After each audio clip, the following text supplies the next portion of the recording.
out there, in the cold, unforgiving frontier of space, there's a story that poses a really unsettling question. What happens to the value of a human life when you can just print a new one? That's what we're diving into today, the philosophical core of Edward Ashton's incredible novel, Mickey7, a story that's going to make you question everything you think you know about who you are. So let's just think about this for a second. What if dying wasn't the end? What if it was just paperwork, a procedural hiccup? A problem you solve with a database and a printer, not with tears and a funeral. That's the chilling reality we're dropped into in Mickey7. You see, this entire world, this whole system, it's all built on one thing, a single vital tool. And that tool is a man who is designed to be disposable. Meet Mickey. He's the 7th version of himself. And his job? Well, his job is to die. So what exactly is Mickey? He's what they call an expendable. And the whole idea is, well, it's brutally simple, really. You send him on the missions that are basically suicide runs for anyone else. And when he dies, which he does a lot, they just take his consciousness, his memories, and upload them into a fresh body. Resurrection isn't some kind of miracle here. Nope, it's just bureaucracy. Life is basically data, and death is just a system reboot. And make no mistake, this isn't some fancy perk they have. It's an absolute necessity. See, the colony is stuck on this frozen rock called Niflheim, and this place is so incredibly hostile that any kind of exploration, any critical repair job, it's a guaranteed death sentence. The survival of everyone there literally rests on the shoulders of this one guy who can be replaced over and over again. Okay, but let's get to the real heart of it.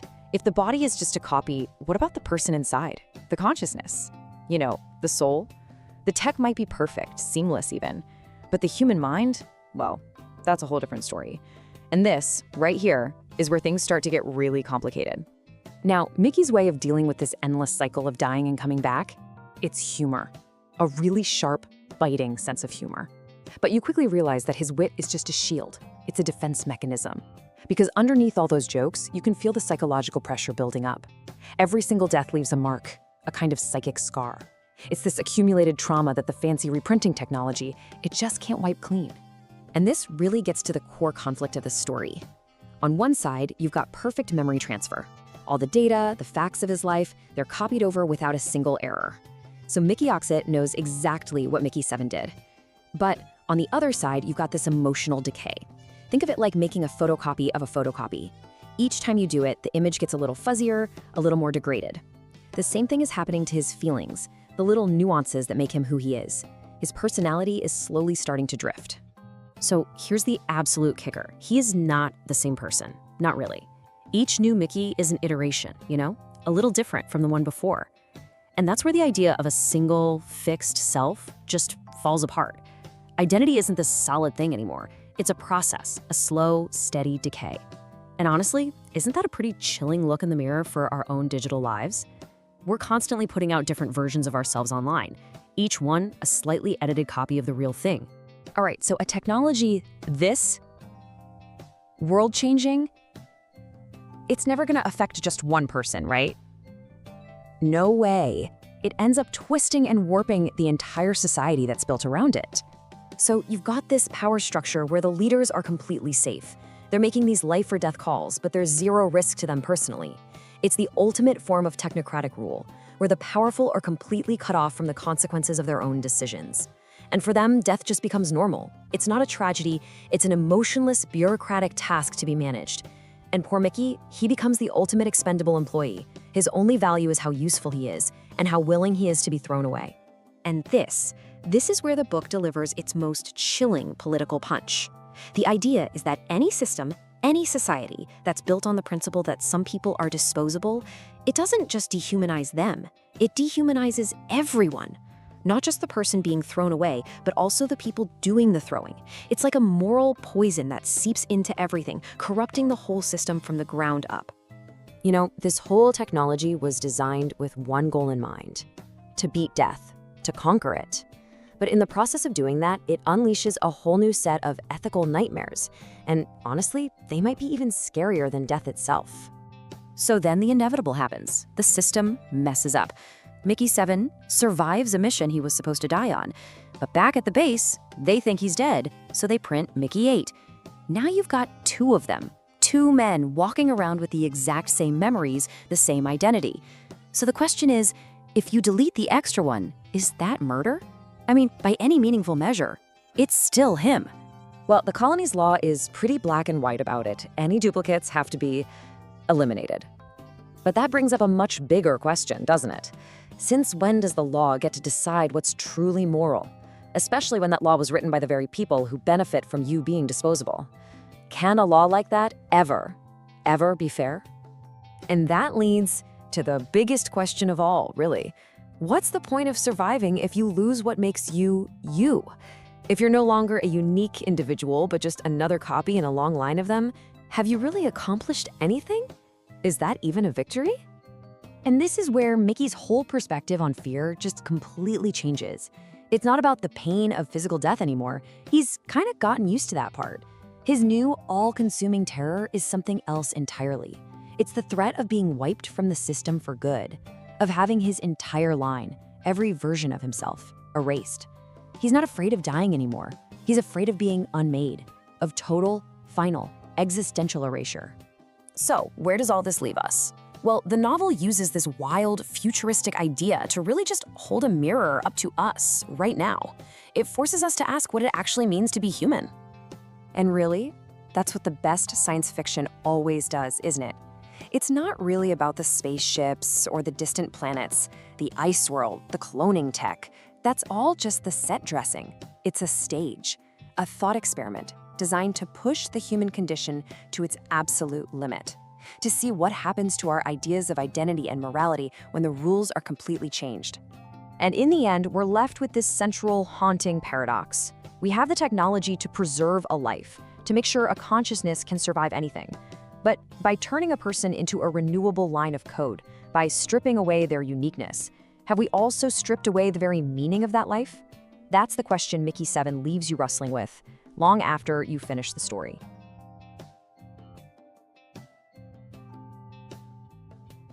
Let's imagine a future where immortality isn't some miracle, it's just a mundane procedure. A world where your consciousness is nothing more than data, backed up, stored, and then reprinted into a fresh body whenever you need it. This is the world of Mickey7, and it's a world that's going to force us to ask, what does it really mean to be human? I want you to really consider this. What if your death was just a technical error? Not a tragedy, not an end, just a system crash, a glitch to be fixed, a file to be restored from a backup. For a person known as an expendable, well, this isn't some philosophical question. It is their reality. So how does this all work? Well, the system has a name, the Expendable program. When a designated expendable dies, they're simply reprinted, grown in a kind of biomechanical womb. Their latest memories are uploaded and, for all intents and purposes, they're back. This makes them immortal. And of course, the perfect tool for all the deadly jobs required to tame a hostile alien planet. But you have to understand, this technology is so much more than just a clever tool for survival. It becomes the entire ideology that a new society is built on. See, when dying just becomes normalized, when it's nothing more than a line item in a job description, that fundamentally changes the entire social fabric. The promise of living forever, it isn't some beautiful gift, it's a tool of control. It becomes an ideology that dictates who has value and who, in this tiny, isolated colony, has none. And in a system like that, the most profound act of all, living and dying, it gets stripped of every ounce of meaning. It becomes a cold administrative task, just paperwork. Bringing a person back to life is handled with the same procedural efficiency as an assembly line. It's a process. And it stands in stark, brutal contrast to the messy, chaotic, beautiful complexity of being human. Things like grief or loss or terror. There's no line for that on a balance sheet. In this system, mortality is just a temporary logistical inconvenience. So, in the end, a human life is reduced to its simplest form: data. Your memories, your personality, whatever you might call your soul. It's all just information, a file to be copied and restored. The individual person is no longer sacred. The only thing that's sacred is the backup. But let's get personal for a moment. What's the psychological price for the person who has to live this cycle over and over and over again? What happens to your mind when your body is just completely disposable? Well, it turns out the system has a flaw. The story calls it behavioral drift, because the copies, they're not perfect. With every single regeneration, tiny little divergences start to build up. It's like a subtle psychological entropy starts to set in. A copy, as it turns out, is never quite the original. And this creates a fundamental crisis of the self. The idea of I, it's not a fixed point anymore. It's not a stable, single entity. Instead, your identity becomes iterative, like a long series of software updates, each version a slight deviation from the last. In this world, you are literally never the same person you were before. And beneath all the dark humor Mickey uses to protect himself, there's a devastating truth. Every death, every single violent end, he still experienced it. The memories of that pain are still there. So you see, this isn't immortality. It's a relentless, crushing cycle of trauma, accumulated and carried from one disposable body to the next. As you can probably guess, this technology throws the entire colony, and us as we think about it, into a thorny, ethical minefield where there are absolutely no easy answers. Okay, just imagine this scenario. You survive an accident that was supposed to kill you. But back at the base, they've already printed a new you. So now, there are two of you, and the rules say the redundant copy has to be disposed of. So, is that murder? It has your memories. It feels what you feel. How is that not you? Now sure, the colony has laws for this. The rules are brutally clear. The system is designed for only one version of you to exist at a time. But can a law ever truly determine what's moral, what's right? The rules are simple, but the ethics are anything but. And all of this leads to the ultimate question about the whole expendable promise. If you can be replaced so easily, if you are fundamentally not unique, does your survival even have any meaning? Or has your life just become a hollow, repeating echo? It's fascinating how the story uses its very setting to reflect these deep internal conflicts. The environment isn't just a backdrop here, it's a mirror to the soul. You see it in the contrast, right? On one hand, you have the sterile, mechanical chamber where Mickey is reborn. There's no warmth, no ceremony, no love. And then, just outside, you have the hostile, frozen wasteland of the planet Niflheim. That physical cold is a perfect mirror for the existential coldness of his reality. For an expendable, the natural fear of death, it gets replaced by a far deeper, far more modern terror. It's the fear of final deletion. The fear of your backup file being wiped clean, which would mean no more copies could ever be made. In this world, you don't really fear dying. You fear total, irreversible erasure. And that, ultimately, is what great science fiction has always been about. It's never truly about the futuristic technology or the strange alien worlds. It's about taking the fundamental questions of our own identity and putting them under immense pressure in these altered conditions, just to see what, if anything, is left. And so the question really turns back to you. If a perfect copy of you were to be created tomorrow, one with every single memory, every habit, every flaw, would anything essential be lost if the original was gone? Is there some ghost in the machine that can't be duplicated? What exactly makes you, you?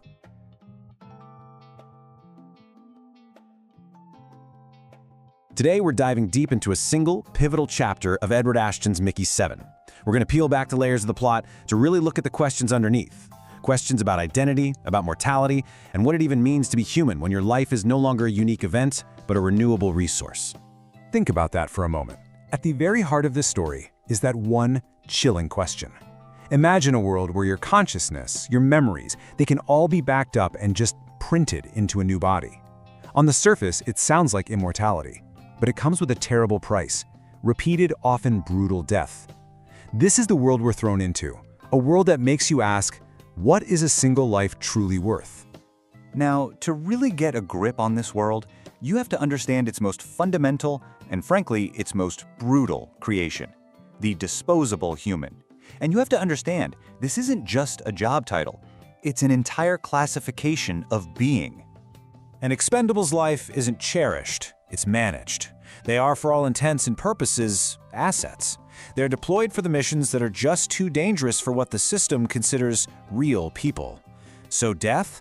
It isn't a tragedy, no. It's just a data point. It's a procedural step you take before the next version is brought online.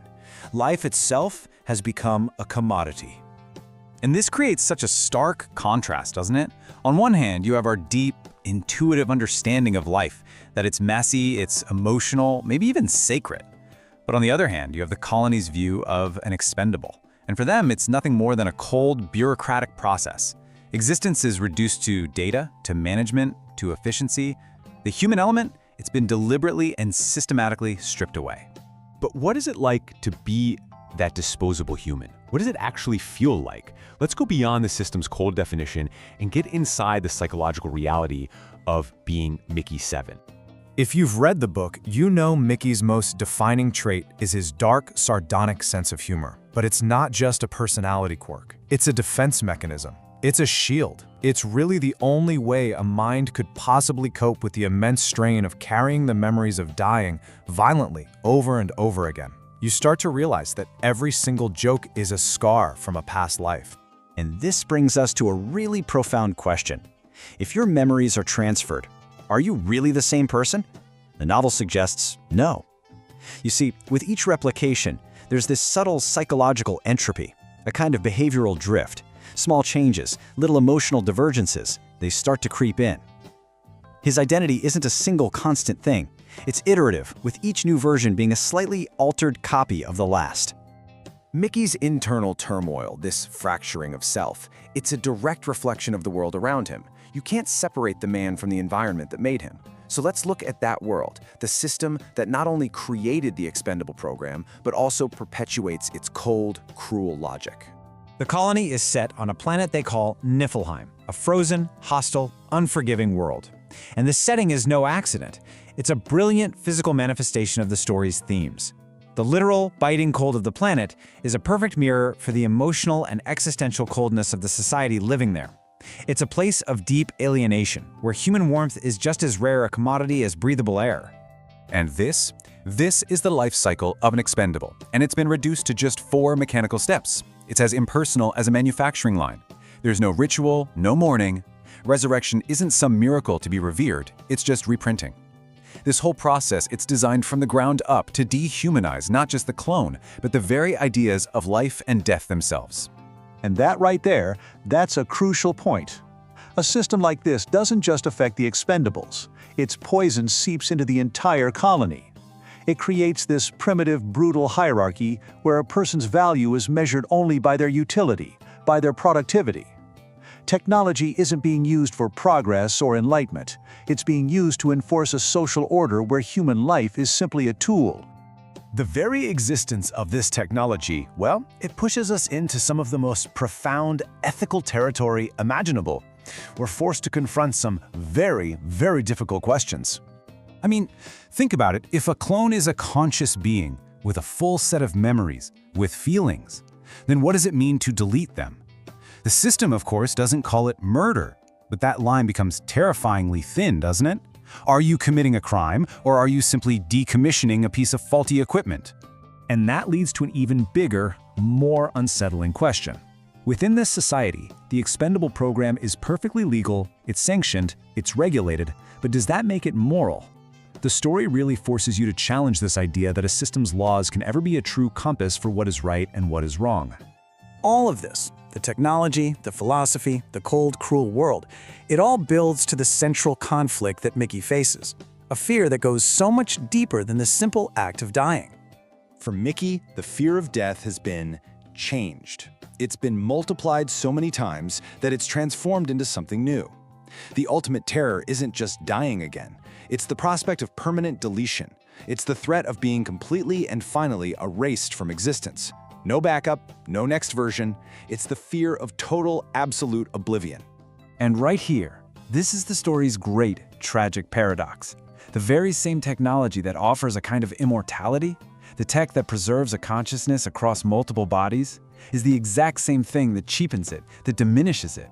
Because if you can be replaced, if you can be copied and edited, then what is the value of your one unique self? It hollows out the very meaning of being an individual. And in the end, this is the question that Chapter 3 really leaves us with. In a world where you can live forever, but only as an endlessly replaceable copy, is that truly survival? Or is it something else entirely? Is a life that lacks that singular, unrepeatable uniqueness A life that's even worth living at all?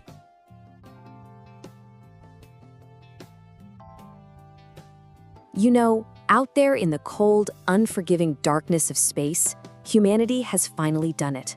We've conquered our oldest enemy, death itself. But here's the thing. The price for that victory? It might just be the very soul of what makes us human. So let me ask you this. Think about it for a second. What if you could live forever, but only by being replaced? We're not talking about just extending your life here. We're talking about making your life disposable, something you can just repeat over and over. And that haunting idea? That's the paradox right at the heart of the novel Mickey7. All right, so where does all this take place? Our story kicks off on the ice planet Niflheim, and really, its frozen, hostile landscape, it's the perfect mirror for the cold, calculated logic that runs this whole world.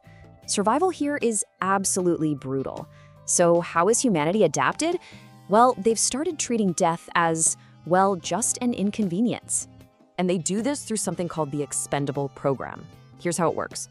Your entire mind, your consciousness, is backed up. It's stored as data. Now, if your physical body gets destroyed, and believe me, on a place like Niflheim, that is a constant daily risk, they just print you a new one, a fresh body. Then they download your consciousness right back into it. You wake up, all your memories are there, totally intact, and you're ready to be sent out on the next mission that's probably going to kill you. But look, this whole setup, it isn't just for some cheap sci-fi spectacle. No. The story uses these mechanics right from the get-go to lay down the philosophical ground rules of this new reality. And it forces us, the readers, to start asking some really profound questions from page 1. Now you can imagine a technology like this is going to completely shape the society that's built around it. I mean, when you can literally digitize and replicate a person, the whole concept of life itself starts to shift, doesn't it? It stops being sacred. It just becomes a matter of resource allocation.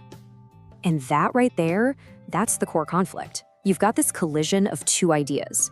On one side, you have our traditional view of life and death, right? It's personal, it's emotional, it's final. But on the other side, you have the colony's view. And to them, it's just a bureaucratic procedure. Death? That's just data loss. And being reprinted? That's nothing more than a system recovery. So what's the result of all this? You get a system that is fundamentally dehumanizing. The leaders, they can make these massive life or death decisions without any personal risk at all. An individual's worth, well, it's measured only by their productivity. Death becomes commonplace, almost mundane. And the expendable, the man himself, he's the ultimate exploited laborer. It's really a terrifying next step to a question we're already asking today. When does a worker stop being a person and start being just another resource? And this is the question that turns the entire story inward. Yeah, the outside world is brutal, for sure, but the internal conflict, that's where the real horror is. Think about it. If the copy of you is absolutely perfect, does the original you even matter? Are you really the one who wakes up in that printer? Which brings us to the ghosts in the code, because the novel starts to suggest that even with a completely flawless data transfer, something gets lost in the process.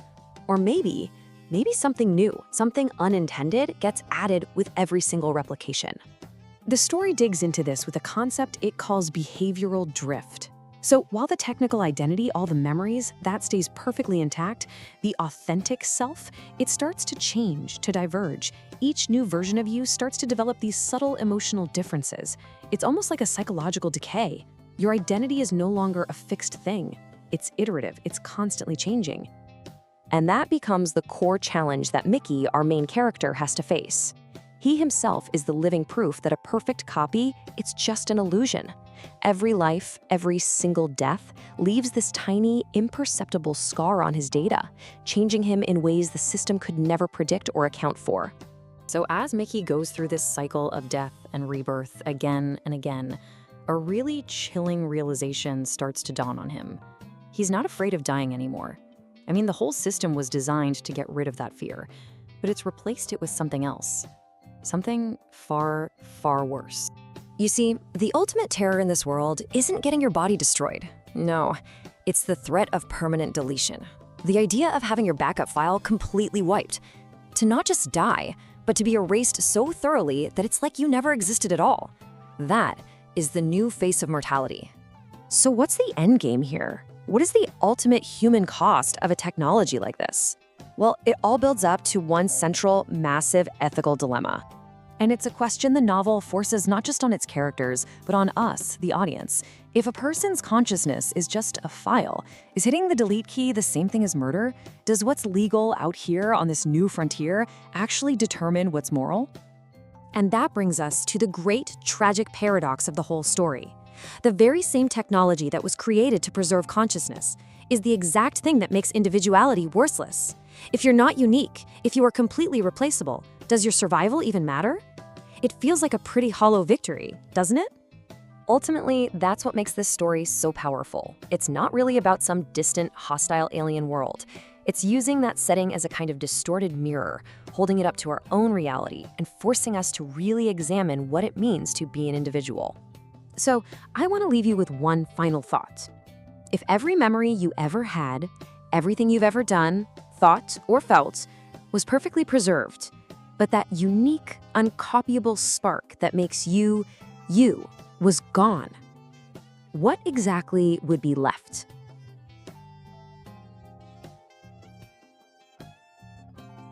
In science fiction, some stories build new worlds, but others deconstruct what it even means to be human. Today, we're diving into the philosophical core of Edward Ashton's novel, Mickey7. It's a story that asks some really tough questions about identity, especially when life and death aren't what they used to be. So, let's start with a simple but unsettling idea. What if everything that makes you, you, your memories, your personality, your consciousness, could just be digitized, stored away like a file? What happens to your existence when it can be copied and pasted? Well, in this world, that idea creates a special class of person called an expendable. Their job is to do the things that are way too dangerous for anyone else. Because you see, if they die, a new body is just printed out, and their mind is restored from the last backup. They are quite literally disposable. This all takes place on an ice planet called Niflheim, and its physical cold really mirrors the whole philosophy of the colony.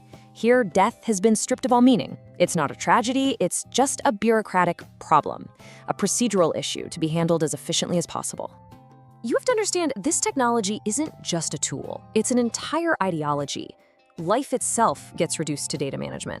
Resurrection is just a mechanical process happening in a printing chamber that's basically a cold, artificial womb. And this constant cycle of death and rebirth, it completely changes the entire social fabric. The system promises a perfect copy. It promises immortality. But that forces you to ask a really uncomfortable question. If your memories are copied flawlessly, are you still the authentic you? Or is something vital, something essential, lost in the process? Our protagonist, Mickey, he copes with this endless cycle of death and rebirth with this really sharp, sarcastic sense of humor. But underneath all the jokes, the story shows you there's a deep psychological price to be paid. Each time he dies, each time he's reprinted, he's carrying this hidden weight. It's an accumulated trauma that a fresh body just can't erase. And right here, this is the core of the conflict.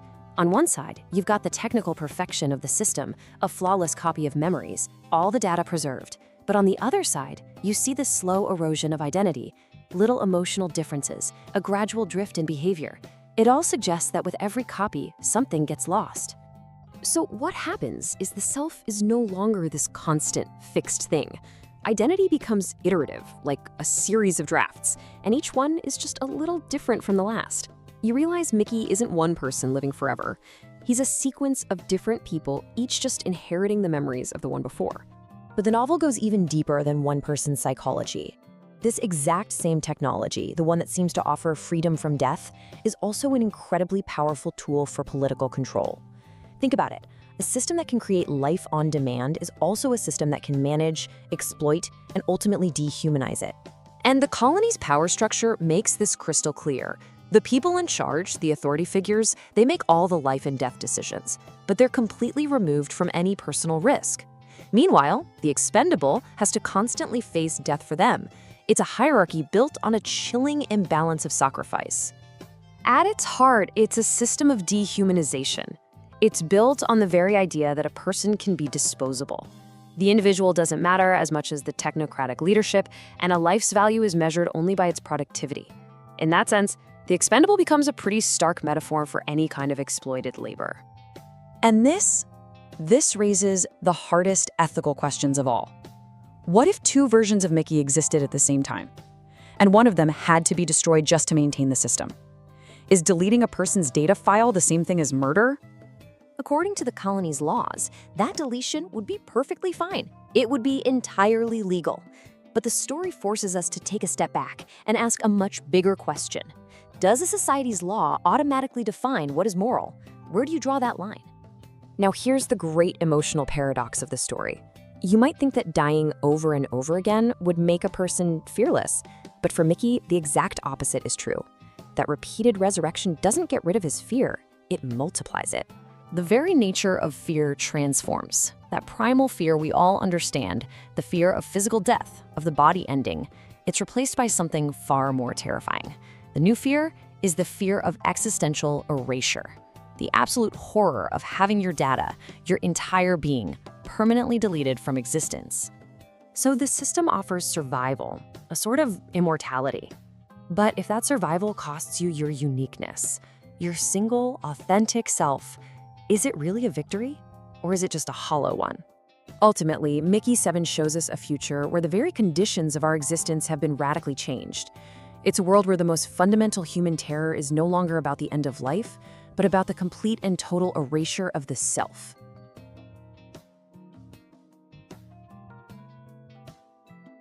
Imagine a world where technology has conquered death, but in doing so, it raises a far more troubling question. What happens to the self when life can be endlessly copied and pasted? We're about to explore the philosophical core of Edward Ashton's Mickey7, a deep dive into what it means to be human when you can be replaced. Think about what that really means. In Mickey's world, the end of a life isn't a tragedy. It's administrative. It's paperwork. This cold, bureaucratic approach to reprinting a person reduces the soul to simple data management, a system that stands in stark contrast to the beautiful mess of human emotion. So you have to understand, the ability to replicate a person, it's more than just a scientific breakthrough. It's an ideology. It's a system that fundamentally reshapes society by creating a class of person for whom life isn't precious, but simply a renewable resource. And here's how it works. They call it the Expendable program. Your mind, it's stored on a server. If your body gets vaporized on some dangerous mission, no big deal. They just print a new one and download you right back into it. You become the ultimate tool, an asset whose loss is nothing more than a minor inconvenience. All of this unfolds on the ice planet Niflheim. It's a hostile, frozen world that serves as the perfect backdrop for our protagonist Mickey, a man who has already died and been reborn 6 times.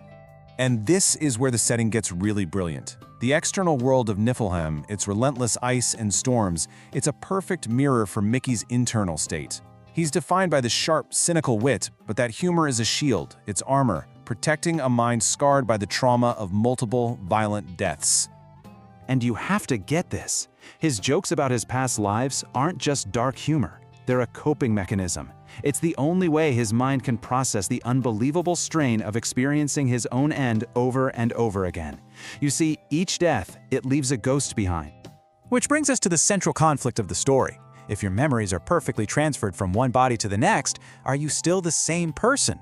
The technology gives you continuity, sure, but it raises a deeply disturbing question about authenticity. Just think about that for a moment. If a perfect copy of you was made right now, with every single one of your memories, would that copy be you? Or would it just be something else? A ghost wearing your face?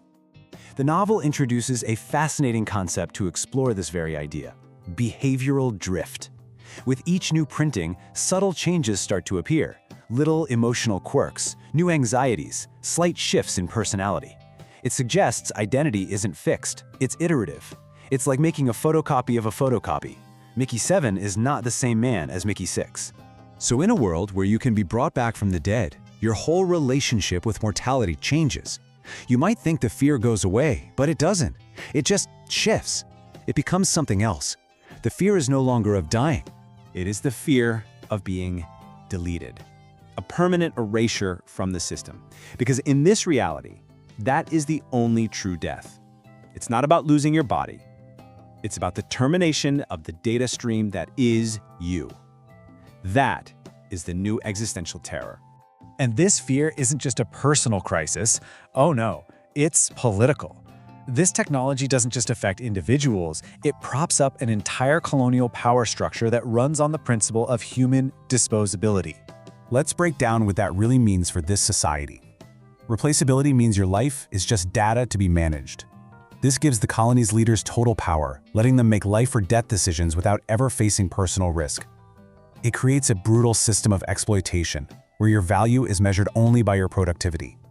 Which forces us to ask, just because it's legal, does that make it moral? When you get right down to it, the Expendable program is a powerful metaphor for how any economic system can devalue human life. It's a sharp critique of any structure that treats people as disposable components, where your worth is tied not to your humanity, but to your output. Which brings us to the final, core paradox of this manufactured immortality. The technology offers a way to cheat death, but it comes at a profound, almost unthinkable cost. And here is the profound ethical dilemma. The very technology that can preserve a consciousness also threatens to strip away the meaning of a single, unique life.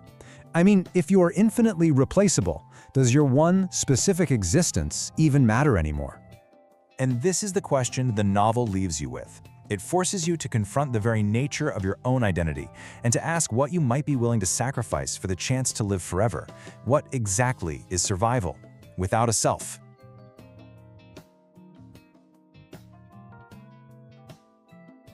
Imagine a future, one where your body is disposable, but your mind is not. A world where you can be replicated endlessly, your memories perfectly preserved and downloaded into a new vessel each time you die. Well, this is the world of Mickey7, and it forces us to ask some very hard questions about the nature of identity, especially in an age of infinite duplication. Let's dive in. In this world, the profound final act of dying has been stripped of all its meaning. It's no longer a sacred event. Death is just a bureaucratic function, a cold, efficient process. Your life is just data, and that data needs to be managed. And this is the system that makes it all work, the Expendable program. It's an initiative designed for colonizing hostile new worlds. See, one person, the Expendable, is designated to take on any mission that's just too dangerous for anyone else. If they die, a new body is printed, their latest memory backup is uploaded, and they're sent right back out. Technologically, it's a perfect solution, but you have to ask, what is the cost to the soul? And that really brings us to the heart of it all. Not the technology, but the psychology behind it. That crisis of self that has to emerge when you are no longer one, but potentially one of many. What happens to the ghost in the machine when the machine itself can be perfectly copied? This is the big question, the philosophical core that this story really grapples with. I mean, if every memory, every single thought and feeling is transferred without a single error, does that really make the new copy you? Or is something essential lost in that transfer? Does perfect data continuity truly equal an authentic, continuous self? Now, this is where it gets really fascinating. You can see the conflict broken down right here. On one side, you have the technical identity, the flawless memory transfer, right? The unbroken stream of data. According to the machine, it's a perfect copy. But on the other side, the analysis points to something subtler, a behavioral drift, a kind of psychological entropy that happens with each new life. The self, it turns out, isn't a fixed copy at all. It's iterative. It changes, ever so slightly, with each resurrection. And this is where the concept becomes just terrifyingly human. The story pushes this idea to its absolute limit, forcing a character to confront another living, breathing version of themselves. And that's not just a cool sci-fi trope. It becomes this incredibly deep psychological exploration of our fundamental need to be singular, to be unique.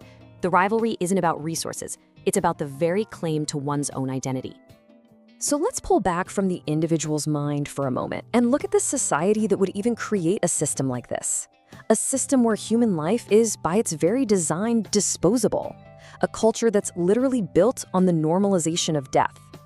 This setting itself is such a crucial piece of this whole puzzle. The colony is on a world called Niflheim, a frozen, hostile planet. And that's not just a backdrop, it's a mirror. The external, physical coldness of the world perfectly reflects the internal, emotional, and existential coldness of a society that treats its people like replaceable parts. So what kind of ideology allows a place like this to even exist? Well, first, as we've already seen, mortality is just procedural. Second, you have a technocratic authority making these life and death decisions, completely removed from any personal risk. Then, that extreme environment only amplifies the sense of alienation. And finally, the ethical lines between life, death, and even murder, they're just perpetually blurred. And right here, the political commentary becomes crystal clear. Being an expendable isn't just a job title, it's a powerful metaphor. It represents any system of labor where a person's value is boiled down to their output, to their productivity. It's a truly chilling critique of dehumanization, all wrapped up in a science fiction concept. But the most profound horror in this universe isn't actually physical death. No, it's something far deeper, far more final. It is the fear, not of dying, but of being completely erased. You would think that this kind of immortality would make someone fearless. I mean, what's there to lose, right? But the analysis makes a stunning point. Repeated resurrection doesn't eliminate fear. It multiplies it. The trauma of each death, it accumulates. The fear doesn't just vanish. It evolves into this deeper dread. A fear not of dying, but of having to live through it again and again and again. So, if dying is just a temporary inconvenience, what becomes the ultimate threat? What is there left to truly be afraid of? This, existential erasure. This is the true horror. Not the loss of a body, but the permanent, absolute deletion of your entire data stream. A death from which there is absolutely no return. To be wiped from existence so completely that it's as if you never were. It is a death beyond death. And all of this leads us to the central conflict of the story, the ethical paradox that lies at the very heart of this incredible technology. And here it is, laid out as plainly as it can be. The promise is seductive. Technology can preserve our consciousness, allowing us to live, in a way, forever. But the cost is immense. That very same technology can diminish the meaning of our individuality, making us nothing more than reproducible data. And that really is why a story like this resonates so deeply, because the best science fiction was never really about exploring alien worlds. It has always been about exploring ourselves, about placing human identity under new, extreme conditions and just seeing what happens. Ultimately, we're left with this thought, a profound and frankly unsettling conclusion from the analysis. If technology offers us survival, but at the cost of the very thing that makes us unique, is that really a price worth paying? Or is a life without individuality just a hollow echo of existence?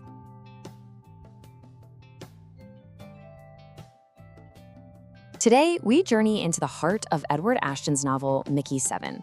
We're going to set aside the plot for a moment and instead explore the philosophical architecture beneath it, the profound questions it poses about life, death, and what it truly means to be yourself. So let's start with a simple thought experiment. Imagine a reality where your consciousness is nothing more than data. Your body, completely replaceable. And your death, it's just a bureaucratic inconvenience. A file to be closed and another one to be opened. This isn't just a clever premise, it's a fundamental challenge to how we define our own existence. Our exploration will move through 5 areas. We'll begin with how the novel completely redefines death, then look at the psychological toll this takes on our protagonist. From there, we'll examine the society that makes this all possible, confront the deep paradox of identity it creates, and finally, see how this story holds up a mirror to our own world. First things first, we have to understand the ground rules of this world. We have to grasp the core ideology, where mortality itself has been stripped of all its meaning and turned into a simple, cold procedure. Now, at the heart of the story is something called the Expendable program. It's pretty straightforward. When an expendable, like Mickey, dies, and he dies a lot, a new body is printed and his memories are uploaded. He wakes up, and for all intents and purposes, he is himself again. It's a system built for survival in the most brutal environments imaginable. But here's the thing, and this is crucial. This technology isn't just a tool, it's a worldview. It represents a fundamental shift in how you think about people. You see, the ability to infinitely replicate a person completely reshapes the social, the ethical, the entire moral fabric of the Niflheim colony. It's a new ideology of what life is. And this really shows you the shift. For us, death is a profound, emotional, and final event. It's sacred. But on Niflheim, it's seen as a problem of data management. Life becomes information to be preserved, and death is just a system glitch that needs to be fixed. The human soul of it all is almost completely gone. So if death is cheapened, what's the cost to the mind? Let's dig into that now, into the psychological scars left by a kind of immortality that is anything but a gift. On the surface, the whole system works perfectly. Mickey's memories transfer from one body to the next without a hitch, and this gives him what you might call a technical identity. He remembers his past lives, his friends, every mistake. He is Mickey. Or is he? This is where the novel forces us to ask a much harder question. Just because the data is a perfect copy, does that make the person a perfect copy? Can you really transfer a soul along with the memories? Does this new version feel like the genuine article, or just a very convincing echo? What we see is this subtle, slow erosion of the self. Mickey's humor, his wit, it's a mask, hiding the trauma of all those deaths. And with each new body, tiny little divergences appear. The book calls it behavioral drift. His identity is no longer this fixed, solid thing. It's iterative, constantly being rewritten every time he's printed. This whole psychological balancing act completely shatters when a previous version of Mickey, Mickey7, unexpectedly survives. Suddenly, he isn't the Mickey anymore, he's just a Mickey. And that forces a confrontation with a deep primal human need, the simple desire to be a unique, singular person. It becomes a state of existential rivalry. Okay, let's zoom out for a minute. Let's move from the man to the society that created him. Because this is a world built on a brutal, cold calculation that disposability is the price of progress. You know, the novel really stands on a few core pillars. Obviously, mortality and replaceability are huge, but it's also digging into colonial power structures, where the small group of leaders gets to make life or death decisions. It examines the crushing isolation of its characters, and it is constantly pushing up against the ethical guardrails of its own technology. And the setting? The setting itself is a character. The hostile, frozen wasteland of Niflheim isn't just a backdrop, it's a mirror. It reflects the emotional coldness of a society where human warmth is a scarce resource and trust is a fragile thing. So, at its core, the book is embedding some sharp political commentary. Mickey isn't just a guy, he's a metaphor. He represents any system where people are valued only for what they can produce, where their lives are treated as disposable assets in some larger machine, whether it's economic or colonial. And all of this leads us to the central ethical dilemma of the story. It's a paradox that pits the raw animal instinct for survival against that fundamental human need to simply be someone. In this world, the fear of dying is replaced by something much, much worse. It's not the fear of physical death. It's the fear of existential erasure, the fear that you could just be deleted, replaced, and ultimately made meaningless. It's the terror of becoming a copy that has no original. Which brings us to the story's most direct and frankly unsettling question. If a duplicate Mickey is alive, if he's conscious, if he wants to keep living, is terminating him just a matter of cleaning up a mess? Or is it murder? That line between procedure and morality becomes impossibly blurred. And that right there is the ultimate paradox. The very technology that promises eternal life is the same thing that threatens to strip that life of all its meaning. To live forever, but as an infinitely replaceable copy, that feels like a hollow victory indeed. And so for our final thought, we bring it all back home. Because the true power of a story like this isn't in its alien worlds, but in what it reveals about us, right here, right now. You see, the best speculative fiction uses the future and distant planets as a kind of laboratory. It takes human identity and puts it under new, extreme pressures just to see what parts of it endure. And Mickey7 is a profound, powerful example of this tradition. We leave you with the central question of the novel, the one that lingers long after you turn the final page. In a world where a body can be reprinted and memories can be reinstalled, what is the irreducible, irreplaceable essence of a person? What then is the true value of a single, unique soul?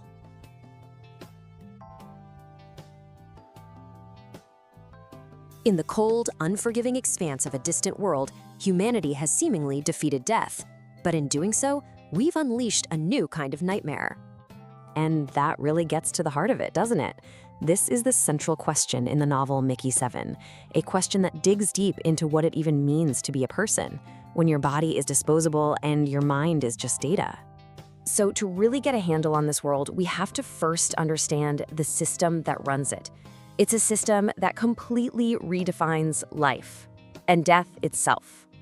At the core of this system is something called the Expendable program. Basically, one person, an expendable, takes on all the missions that are pretty much guaranteed to kill you. And when they die, and they are expected to die, their consciousness is just downloaded into a brand new, freshly printed clone with all their memories intact. You know, on paper, it sounds like the perfect way to colonize a dangerous planet, but there's a serious catch. Because what this technology does is it completely changes the value of a human life. The sanctity of being, the finality of death, all of that gets thrown out the window and replaced with cold, hard efficiency. A person isn't really a person anymore. They're just a file to be backed up and, when needed, restored. Okay, so the body is replaceable. But what happens to, the self? The soul. What happens when it just gets copied and pasted over and over? Well, this is where the real price of immortality starts to show. The system works, technically speaking. The memories provide a sense of continuity. The new Mickey remembers everything the old one did. But it forces you to ask a really uncomfortable question. Does having the same memories truly make you the same person? Because that feeling of being authentic, of being the one and only you, that's a whole lot harder to duplicate. And it turns out, the process, it isn't perfect. It starts with a data backup. Then comes the mechanical rebirth, a new clone. But then, something they didn't really count on starts to happen. Psychological drift. Tiny emotional changes, little behavioral quirks that the data just can't seem to capture. They start to add up. The self isn't a single continuous thing anymore. It's just a series of versions, each one a little bit different than the one before it. And this is where the real horror kicks in, when a backup gets printed before the original is actually dead. Suddenly there are two of you, and that forces a confrontation with the very core of your being. You're now staring at a rival who is you, but also isn't you. And it triggers this deep, primal need to prove that you are the real one, that you're unique. Now, a technology this powerful, it's never just about the science, is it? It's always about control. It becomes a tool used to enforce a system of power. You see, the colony is run by a technocratic elite. They've mastered the science of cheating death, but they use it to reinforce the same old power structures we've always had. And guess who's making the life or death decisions? It's the people whose own lives are never, ever at risk. And let's be honest about what the expendable title really means. It's the ultimate form of labor exploitation. In this world, your entire value as a person is measured by two things: how productive you are and how willing you are to be thrown away. You're not a person, you're equipment. The environment itself helps keep this power structure in place. The planet, Niflheim, is a harsh, frozen wasteland that naturally creates isolation and mistrust. And when you're in a place where any kind of warmth is that scarce, it becomes a lot easier to start seeing other people as just replaceable. So, if physical death is just a minor inconvenience, what is there to be afraid of? Well, it turns out there's something much, much worse. You see, Mickey is facing two kinds of death. The first is physical death. That's just a problem that gets solved with a reprint. No big deal. But the second is existential erasure. The permanent, total deletion of your data file. That is the real end. There is no coming back when your entire existence has been wiped clean from the drive.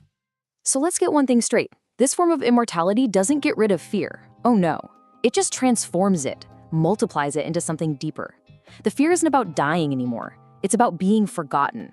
It's the fear of being deemed so worthless that you don't even deserve a backup. It is the fear of total, absolute non-existence.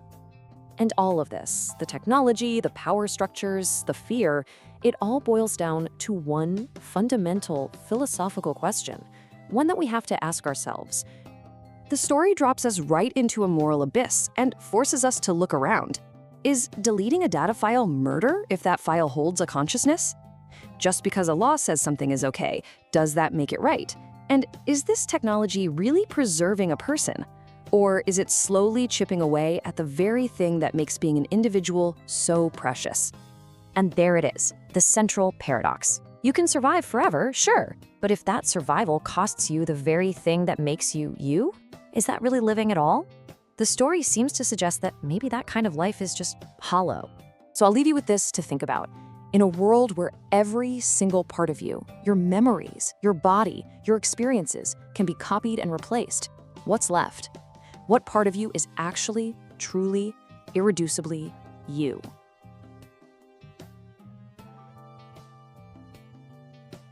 Let's start with a question.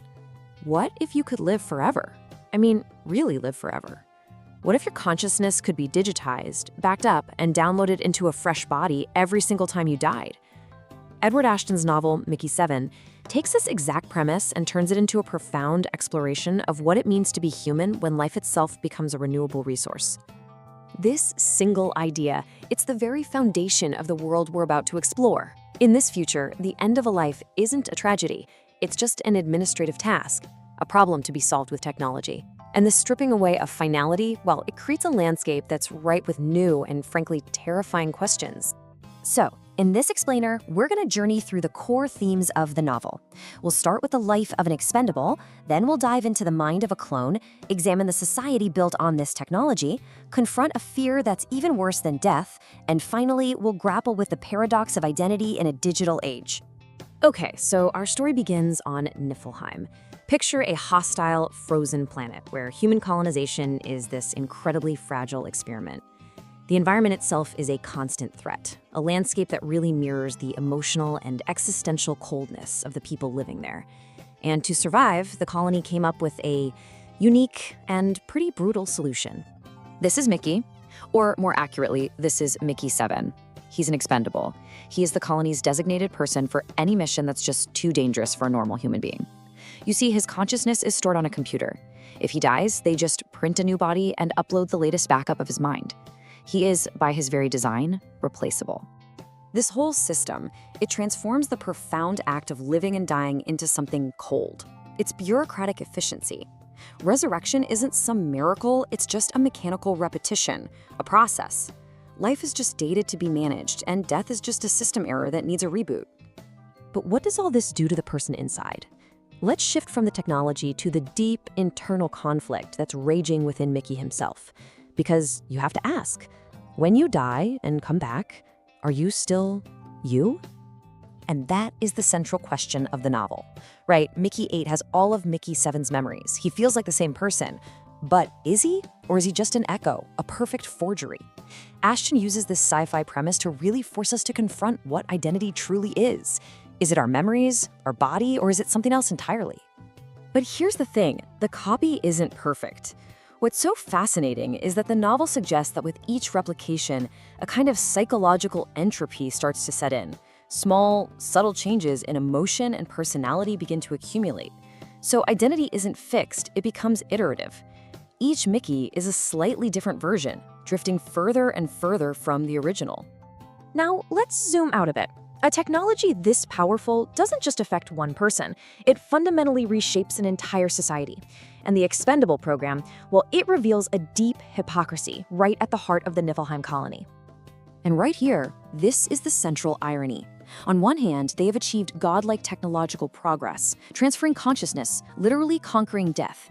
But on the other hand, their social structure is as primitive as it gets. A powerful few make all the decisions from safety, while a disposable class of labor, personified by Mickey, is sent to die over and over again. His value isn't measured as a human being, but by his productivity. So these dynamics are built on several key pillars. You've got the redefinition of mortality and the dehumanizing nature of being replaceable. You've got the sharp critique of colonial power structures that just exploit labor. Then there's the profound sense of isolation that comes when even your own identity feels fragile.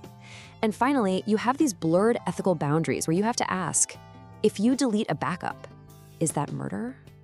As Mickey endures death after death, his fear begins to change. The very technology that was meant to eliminate the fear of dying, instead, it creates something far more terrifying. Just think about that for a moment. In a world where your physical body can be replaced infinitely, what becomes the ultimate threat? It's not the pain of death, no. It's something much, much deeper. The ultimate horror, it's not dying, it's the permanent deletion of your consciousness backup, to be erased from the system. It's not just the end of one life, it is the annihilation of all possible future lives. It is the loss of your very existence, with no record, no memory, no trace you were ever there at all. That is the true death on Niflheim. And this brings us to the core philosophical paradox of Mickey's existence.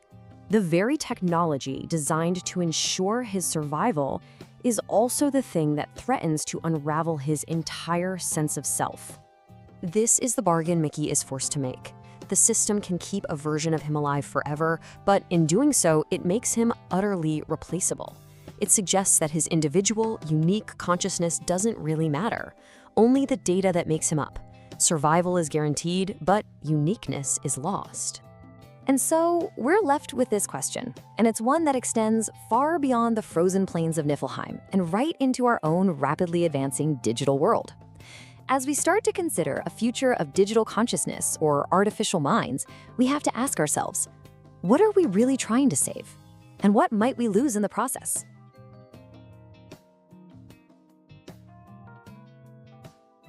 Today, we're diving deep into the philosophical heart of Edward Ashton's science fiction novel, Mickey7. We're going to take a close look at its most pivotal ideas about identity, mortality, and what it truly means to be human when your own life becomes a disposable commodity. Just think about that for a moment. Imagine a world where your life isn't seen as precious, but as practical. Where your own death isn't a tragedy, it's just a procedural necessity. This is the unsettling reality of Mickey7, and this one question is the key to unlocking its entire story. So to get a handle on this world, you first have to understand the chillingly unique role of its protagonist, Mickey. He's what they call an expendable, a job title that is every bit as literal as it sounds. The mechanics of it are, well, deceptively simple. An expendable gets sent on any mission that's too dangerous for a normal person. If they die, and they are fully expected to, their mind is just uploaded into a freshly printed body. Every memory, every experience, perfectly preserved. You see, technology hasn't just conquered death, it's systematized it. And this simple phrase reveals a truly terrifying new ideology. In a system like this, death loses all of its weight. It's no longer this profound, sacred event. It just becomes paperwork, a logistical step in a much larger process. Life itself is reduced to data, something to be managed with cold, bureaucratic efficiency. Now, an idea this cold doesn't exist in a vacuum. It's woven into the very fabric of the world where this story unfolds. A world that serves as a perfect, chilling mirror to these harsh themes. The colony is set on a planet called Niflheim, a frozen, brutal landscape where the environment itself is a constant crushing force. The physical cold out there perfectly mirrors the emotional coldness between the colonists. That intense isolation reinforces Mickey's own deep-seated alienation. It's a place that creates a kind of social Darwinism, a survival at all costs mindset that makes something as extreme as the Expendable program feel almost normal. So you have to understand, every snowstorm, every desolate plain, it's more than just scenery. It's there to deepen the psychological commentary, to make those internal struggles feel tangible, unavoidable. This harsh, unforgiving world is the very crucible in which the novel forges its most challenging questions. In all of this, well, it leads us right to the core conflict. If you can be perfectly copied, are you still you? This is the ghost in the machine, or in this case, the ghost in the copy. This is the question that haunts Mickey. If a new version of you wakes up tomorrow with all your memories, is he the same person who died?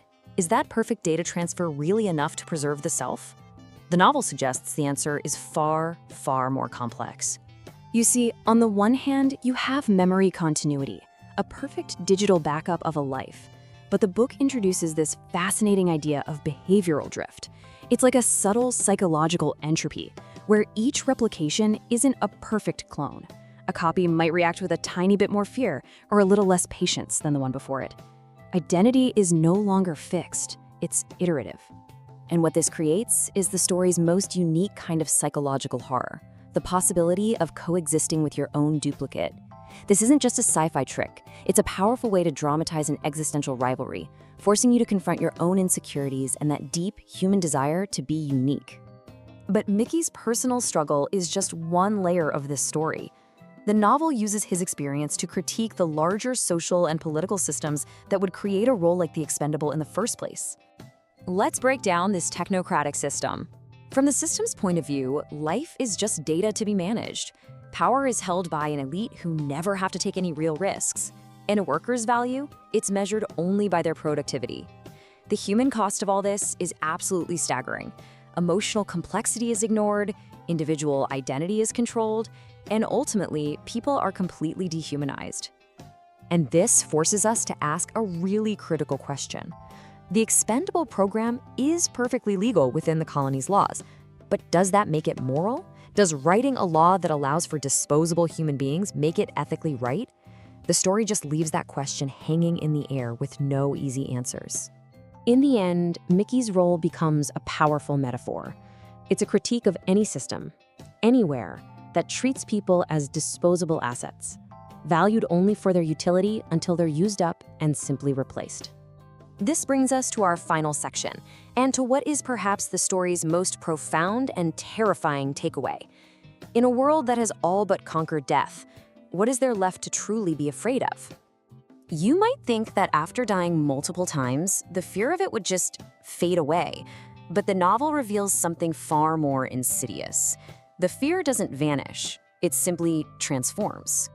The ultimate terror is not dying, it's permanent deletion. It's the threat that one day, the system will simply decide not to print another copy. It is the fear of being erased completely, of having your entire consciousness, your very existence, wiped out forever. And here we find the central paradox of Mickey7. The very technology that offers a kind of immortality is the same one that cheapens life itself, making every individual feel replaceable. It preserves the data of a person while hollowing out the meaning of being that person.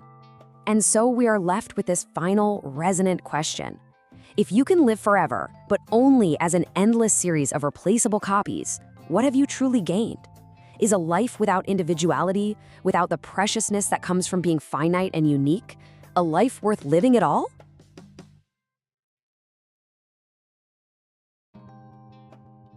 Today, we are going to explore a question that gets to the very heart of who we are. We're going to use the world of Edward Ashton's novel, Mickey7, to really dig into the fragile nature of our own identity, especially when technology offers a very, very twisted kind of immortality.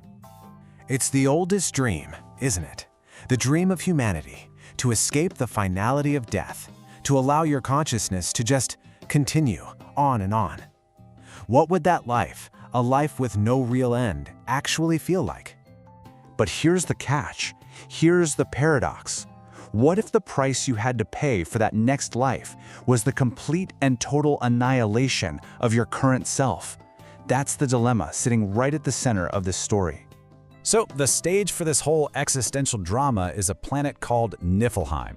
It's a hostile, frozen world. And you have to understand, this icy landscape, it isn't just a background.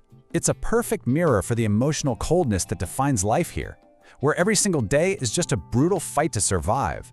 Now, to survive a place like Niflheim, the colony created something called the Expendable. This is a person, their whole job is to do the most dangerous tasks imaginable, because their consciousness is backed up digitally. So when they die, and they're absolutely expected to die, their mind is just downloaded into a freshly printed body. They are, for all intents and purposes, a disposable, endlessly replaceable human being. The process itself is, well, it's brutally efficient. It's almost bureaucratic. There's no ceremony, there's no reverence for the life that was just lost. Death just becomes another step in a procedure. Resurrection is reduced to a mechanical act, stripping it of all meaning and turning a person's life into little more than data. And this is where the technology shows its deepest flaw. See, the system can transfer memories perfectly. It creates what looks like a seamless continuation of a person's life. But it forces us to ask a really chilling question. Does that perfect technical copy actually guarantee an authentic identity? So here's the core contradiction. On the one hand, you've got this perfect technical copy, every single memory, every fact transferred without a flaw. But on the other hand, you have the messy reality of being human, the emotional scars, the hidden traumas of dying again and again. That right there, that is the ghost in this machine. The novel gets into this gap with a really fascinating idea. See, with each new printing, a kind of subtle psychological entropy takes place. These small, unquantifiable changes start to build up, something called a behavioral drift. And what that means is replication isn't creating a perfect copy. No, it's creating an iteration, a new version that is slightly but very significantly different from the one that came before. Just imagine for a moment, living with the perfect vivid memory of your own violent deaths. So beneath this mask of cynical humor, the expendable is quietly, slowly unraveling. Each new life doesn't get rid of the fear, it multiplies it. It creates a consciousness that is literally haunted by the ghosts of its own terminated selves. Now, this technology doesn't just create a crisis for the individual, it forges a political one too. We have to look at how the system of replication really shapes the entire society of Niflheim.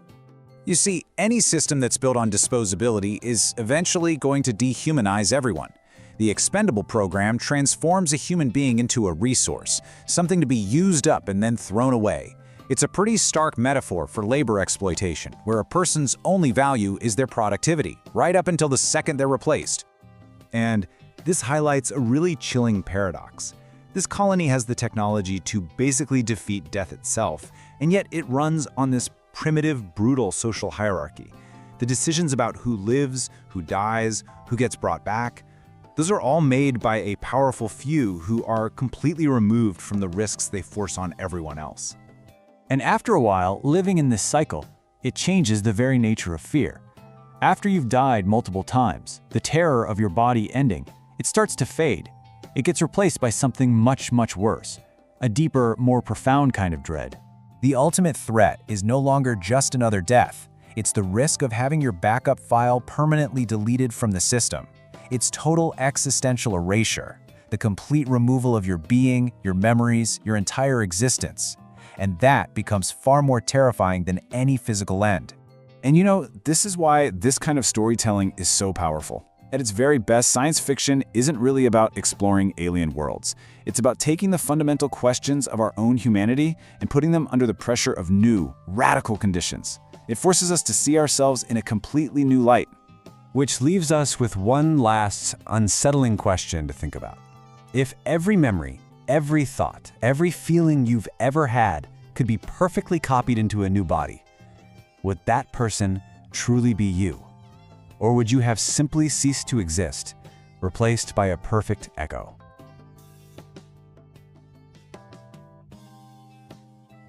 You know, for as long as we've been human, we've been looking for a way to defeat our one great enemy, death. We've built entire civilizations on the hope of living just a little bit longer. But what if we actually did it?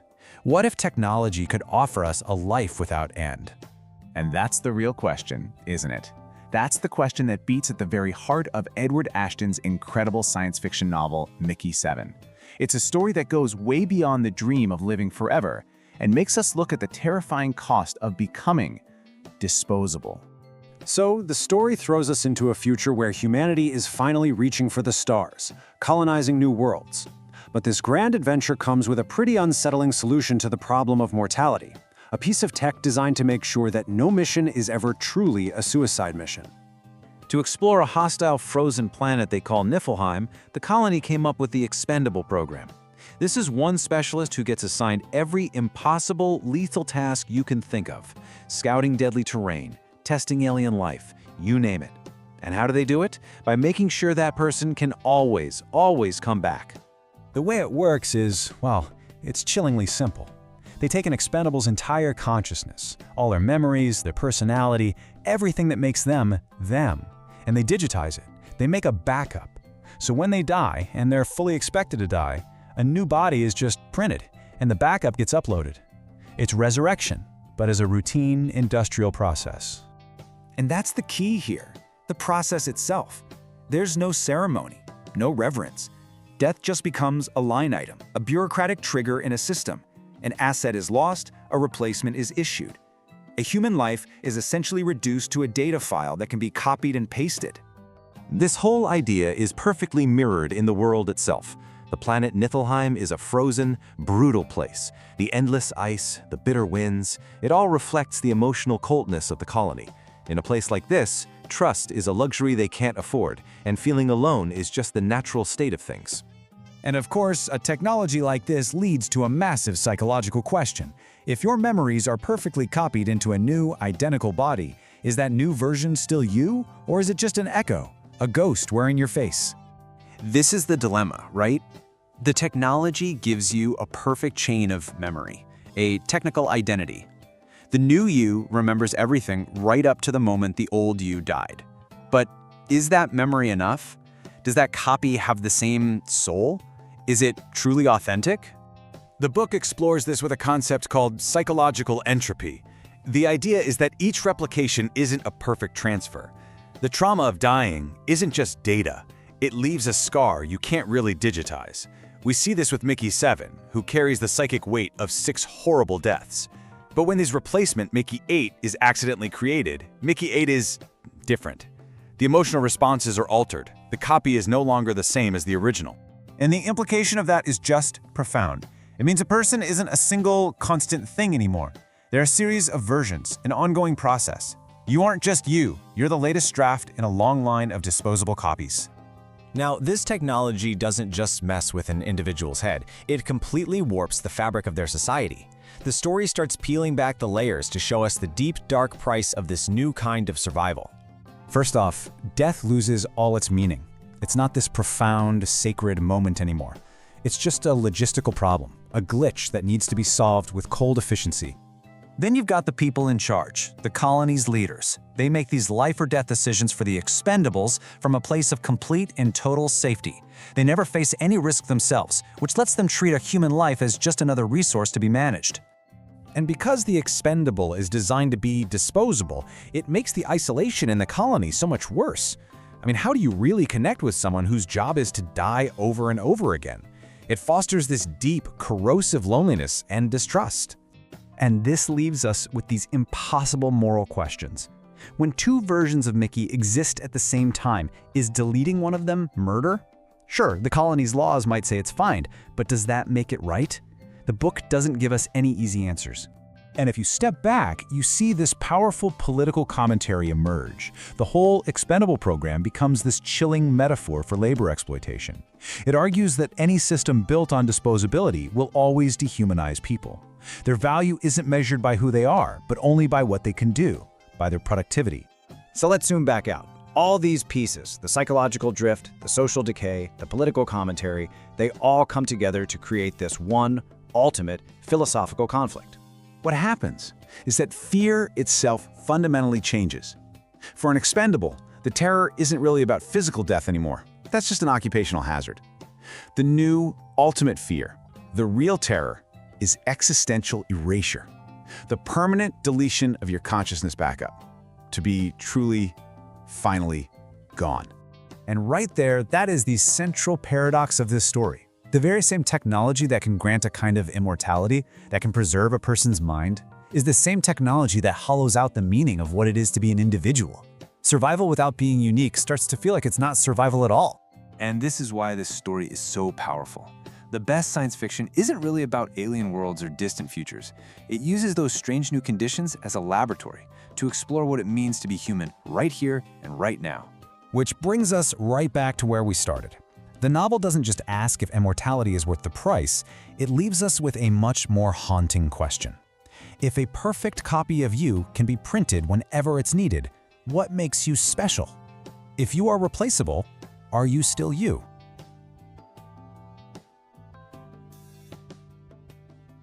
What if you could live forever, but the price was your own uniqueness? Edward Ashton's novel, Mickey7, isn't just another story about colonizing space. It's a profound philosophical look at what it means to be human when technology can copy, paste, and ultimately delete our very existence. Let's dig into that question. And that's really the heart of what we're talking about today. The novel uses its high-concept premise not just for the thrill of it, but to hold up a mirror to our own ideas about the self, about mortality, and what actually gives a life meaning. So let's go to Niflheim. It's a colonial world so hostile, so frozen, it perfectly mirrors the emotional coldness of the society living there. To survive, the colonists created a truly unique and brutal role, the Expendable. a person whose job, quite literally, is to die. Now, the system itself is a marvel of technology. It solves the problem of fatal risk. When the expendable, Mickey, dies, a new version is simply printed from a backup, complete with every last memory. He just picks up right where his predecessor left off. But as you can imagine, this solution creates a very profound problem. You see, the system completely redefines death itself. For the colony, it's no longer this sacred, final, emotional event. It's just a procedure, a bureaucratic task, a matter of data management. This cold, mechanical approach stands in stark contrast to our own understanding of death, stripping it of its finality, and maybe even its meaning. The real brilliance of this story is in how it's built.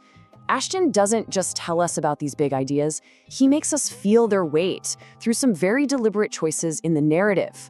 Let's take a look at how that structure comes together. The storytelling is always balancing two different kinds of pressure. On one hand, you've got the external, physical danger of the planet itself. But on the other, you have the internal, psychological strain on Mickey.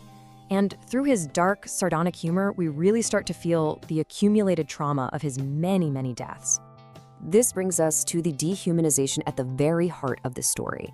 The printing chamber, the place where Mickey is reborn, it's not a place of wonder or magic. It is a sterile, artificial wound.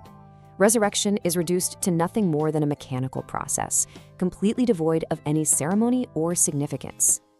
And this gets us to the central question of the novel. If your memories are perfectly transferred, are you still you? The system is built on the assumption that the answer is yes, but Mickey's own mind, well, it begins to suggest otherwise. The story introduces this fascinating concept called behavioral drift, these small, subtle emotional changes that begin to appear between one version of Mickey and the next. It suggests that identity isn't some fixed file that you can just copy and paste. No, it's iterative, and with each replication, something is slightly but irrevocably altered. See, Mickey isn't just one mind. He's a chorus of his past selves. He carries the trauma of every single death. So when a duplicate suddenly appears, he's forced into this bizarre rivalry with himself. And a terrifying question starts to surface. With each new copy, is some vital emotional nuance being lost forever? A kind of psychological entropy. Now, Mickey's psychological state doesn't exist in a vacuum. It is the direct product of a very specific political and ethical system. A system that is built on the very idea of disposability. These are really the four pillars that hold up the entire world of the novel. The story uses its sci-fi premise to explore how power and isolation and ethics all get warped when human life becomes, well, replaceable. Just think about who makes the decisions here. It's a technocratic leadership, a group of people who benefit from the Expendable program but are completely insulated from any of its risks. They treat Mickey's life not as a person, but as a resource. And right here is where the sci-fi concept becomes a really powerful metaphor for our own world. The Expendable is the ultimate gig worker.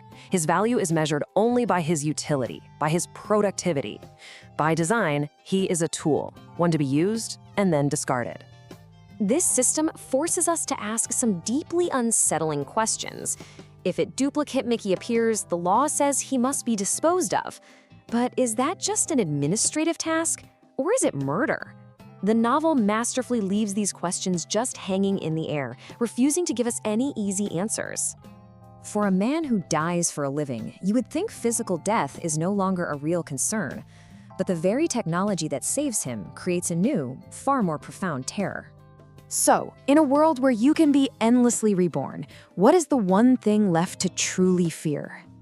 Existential erasure. Not just dying, but the permanent deletion of your consciousness backup.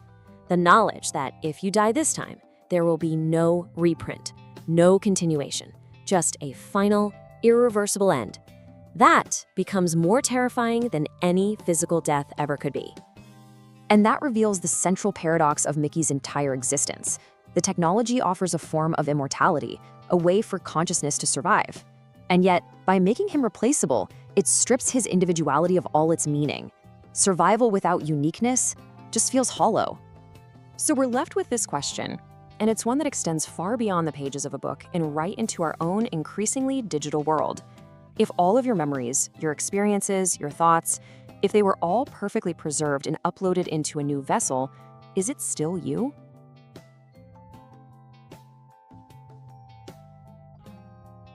Imagine for a moment a future where your consciousness is nothing more than data, a perfect backup of everything you are, ready to be downloaded into a new body the instant you die.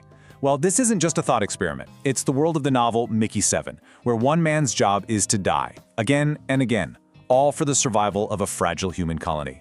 This is his world, and we're about to explore it. And that is the core philosophy that runs this entire world. Technology has stripped death of its finality, its mystery, its sacredness. It's no longer a profound human event. It's just paperwork. It's become a bureaucratic task managed by a machine, turning the very essence of life into a cold, repeatable procedure. So how does a society actually function when one of its own is designed to be disposable? Well, let's start by looking at the man at the very center of this system, the expendable. You know, even the name they use, the Expendable program, is just so clinical. Our protagonist, Mickey, is basically the ultimate insurance policy. He's the one who takes the suicide missions, exploring a dangerous cave, fixing something on the outside of the ship, anything that would mean certain, permanent death for anybody else. If he dies, they just print a new one. It's efficient, it's practical, and it is completely, utterly dehumanizing. And you have to wonder, when death becomes this manageable, this normal, what happens then? Well, it changes everything. The very value of an individual's life gets called into question. The way you calculate risk shifts entirely. And this ideology of disposability, it just starts to seep into the culture of the whole colony, reshaping its ethics from the ground up. But here's the thing, and this is where the whole story really hinges. The system isn't perfect. You see, a perfect data transfer doesn't necessarily create a perfect human copy. And this is where we find the real conflict of the story, the ghost in the machine. On paper, the technology is a success. Memory continuity means that Mickey 8 remembers every single thing that Mickey 7 experienced, right up to the very last second. He can pick up a conversation exactly where the last one left off. But under that surface, something else is happening. A psychological drift. Each copy isn't quite the same. There are these subtle, accumulating shifts in emotion, in behavior.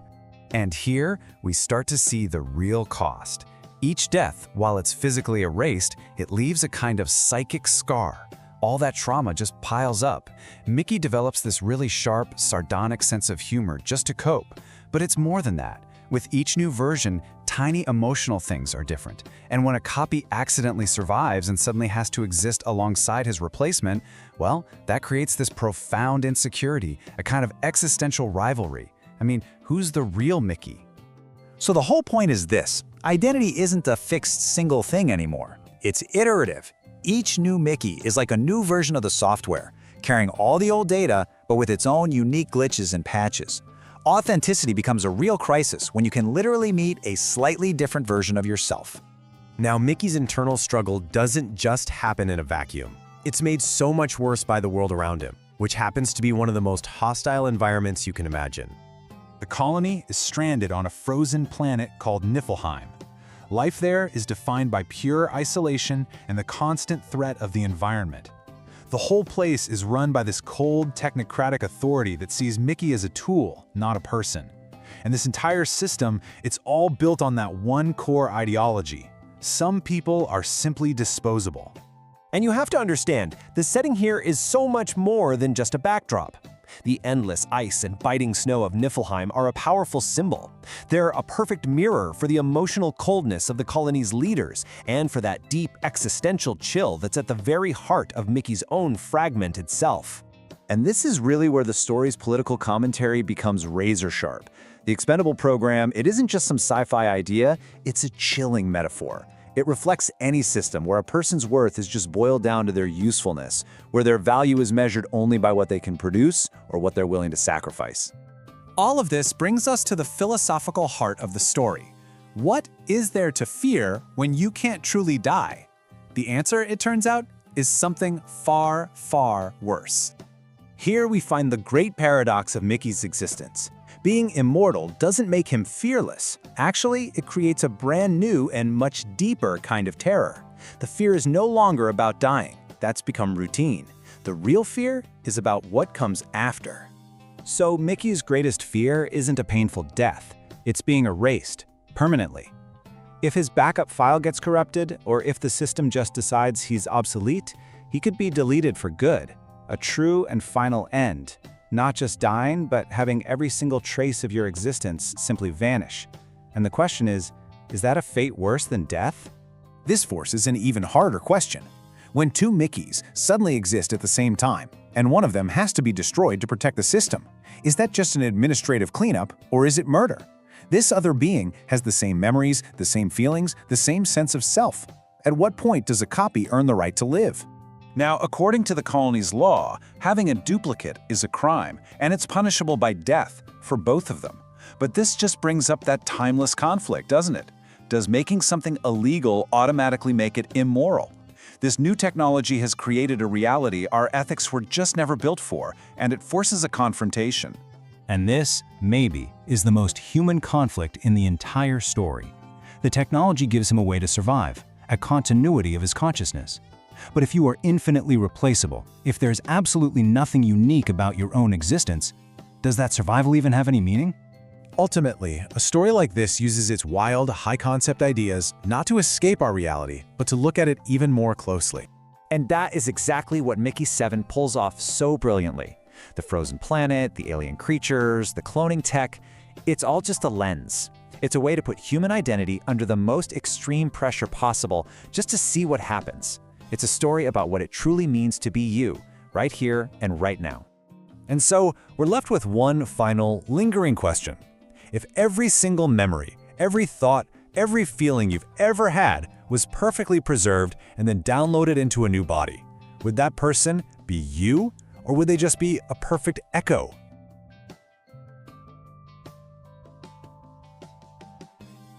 Out there, in the deepest, coldest reaches of space, on a frozen world called Niflheim, humanity's future rests on a terrible, brilliant idea, the expendable man.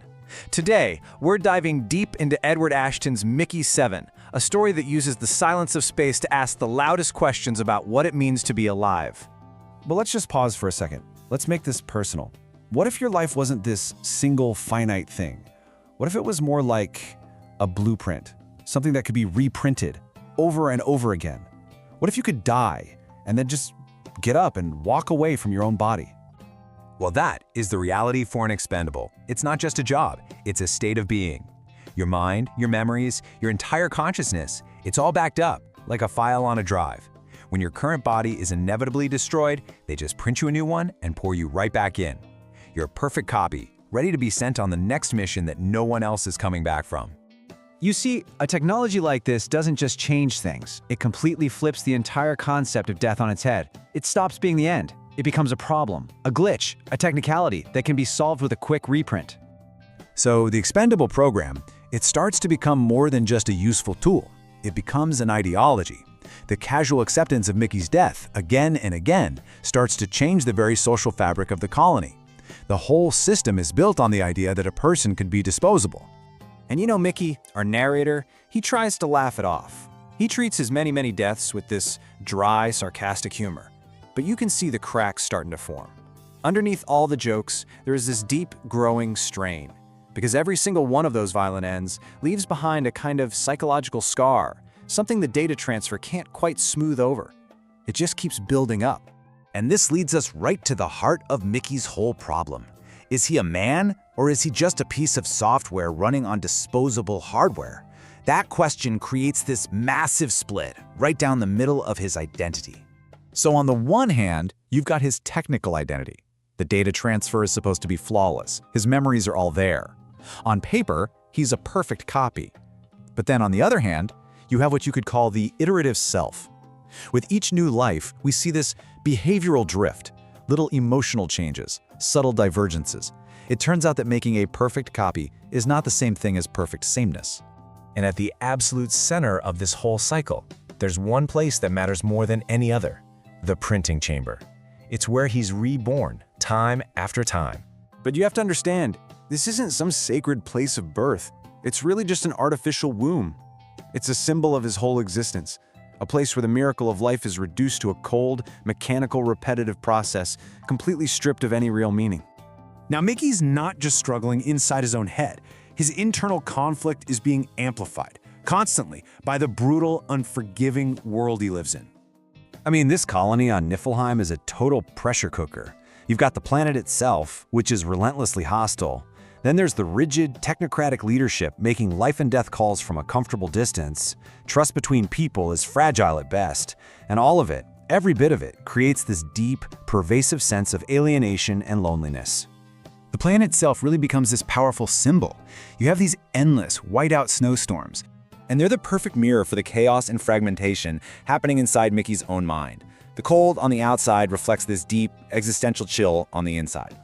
So as the story builds, we are forced to look at the philosophical core of all this technology, the really unsettling ethical questions that come with it. In this world, death just loses its gravity. It's not an event anymore. It's procedural. It's a step in a process. It's just a problem to be managed. And this just perfectly captures the dehumanization going on. The analysis points out how this system has reduced life to data management. A person's entire existence is handled with the same cold, bureaucratic efficiency as filing a help desk ticket. Which, of course, brings us to the biggest question in the whole novel, and there is no easy answer. If a clone is a living, thinking, feeling person, then is hitting the delete key on his backup file the same thing as murder? And that brings us to the final, central paradox of Mickey's life, the incredible cost that comes with his very strange brand of immortality. For Mickey, you see, the fear is no longer about dying. He's already done that 6 times. The new fear, the one that's much, much deeper, is the fear of existential erasure. The threat of being permanently deleted, of having his entire consciousness wiped out as if he never existed at all. And there it is. That's the paradox, laid bare. The very same technology that's designed to preserve a person's consciousness is what ultimately hollows out the meaning of his individuality. Because if you can be replaced infinitely, then what makes you so special? As the analysis puts it so well, survival without uniqueness may feel hollow.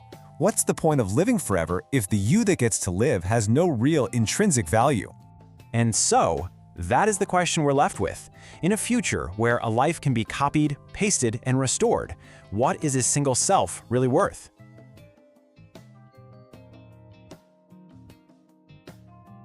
In the world of Edward Ashton's Mickey-7, science has conquered death. But what happens when that victory creates a new kind of horror? We're about to explore the novel's deepest questions about identity, mortality, and what it truly means to be human when your very life is designed to be thrown away. This single line, this is the entire psychological core of the story. It's a chilling thesis, and it sets the stage for a world where living forever has somehow become its own kind of damnation. So to really understand that fear, you first have to understand the system that created it. A system built entirely on the concept of a truly disposable human being. Now listen to the language here, the expendable program. It's intentionally clinical, right? Because this isn't just about technology, it's an entire ideology. Your mind becomes data, your body a reprint, and your life? Well, your life becomes a resource to be spent on jobs too dangerous for anyone who actually matters. And an ideology like that has a pretty chilling consequence. In this colony, death gets stripped of all its ceremony, all its emotion. It just becomes a bureaucratic function, a problem that you solve with data management and a reprinting process. Life and death are reduced to nothing more than items on a checklist. But here's the thing. While the system itself is cold and mechanical, the human mind is not. And cheating death again and again, it comes at a profound psychological price. And this is where we find the central conflict. See, on one hand, memory continuity is what gives our protagonist, Mickey, his identity. He remembers every life, every single death. But on the other hand, you have this idea of psychological entropy. With each new body, each resurrection, the emotional self begins to, well, it begins to fray. The copy is just never quite as sharp as the original. So, this drifting self, it shows up in a few key ways. First, the trauma from each death just accumulates, layering onto the consciousness like scar tissue. Then, you start to see small behavioral tics, emotional divergences that make each new version subtly different. And then, and this is the truly terrifying part, If a duplicate happens to coexist, you're suddenly faced with an existential rival. Another you. All of it leads to the ultimate question. Which one is the real you? The novel is just masterful in how it uses its setting to amplify all these internal struggles. The world itself becomes a character, one that reflects the protagonist's inner state. The story takes place on the ice planet Niflheim, a vast, hostile, and just unforgiving environment. It's a pressure cooker, but this stunningly bleak landscape, it isn't just a backdrop for the action. It's a mirror. The external, physical coldness of the planet reflects the internal, emotional coldness of the colony and that growing sense of alienation inside Mickey himself. You know, in a place where survival is everything, emotional warmth becomes a very rare and fragile thing. And the source of all this coldness? It's the printing chamber itself. It's described as an artificial womb, but it's a sterile one. Rebirth is just a mechanical, repetitive process. There's no meaning, no ceremony. It reduces the miracle of life to a simple, cold transaction. You see, a technology that can warp the self will inevitably warp the society that uses it. This kind of power doesn't just reshape a person, it reshapes the very structure of power itself, and you can bet it's quickly weaponized for control. This system of control is built on a very clear progression. At the top, you have these technocratic leaders making life or death decisions without ever facing any personal risk themselves. This, of course, leads to dehumanization, where an expendable's value is measured only by their productivity. It becomes the ultimate form of labor exploitation, a literally disposable worker. And when you lay it out, the power dynamic is just stark. You've got this incredibly advanced futuristic science existing right alongside a social hierarchy that is, frankly, primitive. A small group holds all the power and shoulders none of the risk, while one man is expected to bear all of it. And all this brings us to the philosophical heart of the novel. When physical death is no longer the end, what becomes the ultimate fear? So the story leaves us with these really heavy questions, and none of them have easy answers. If a consciousness is just data, is deleting a backup file the same as murder? If the law says you're not a person, does that make it moral to treat you like an object? It's a deep paradox. The technology can preserve your consciousness, but in the process, it might just destroy your individuality. And so we come back to that central theme. After you've experienced death 7, 8, 9 times, what could possibly be worse? This. The fear shifts from the physical act of dying to something so much more absolute. The fear becomes the possibility that your backup file will be deleted, that you won't be brought back. It's not just death anymore. It's permanent, final, and complete erasure of the self. And in a world without oblivion, that is the only true horror left.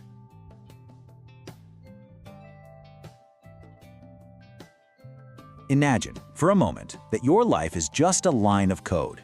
Your entire consciousness, nothing more than a file, ready to be backed up and restored. Well, in the world of Edward Ashton's Mickey7, this isn't some distant fantasy, it's a job description. A job where death is just the beginning.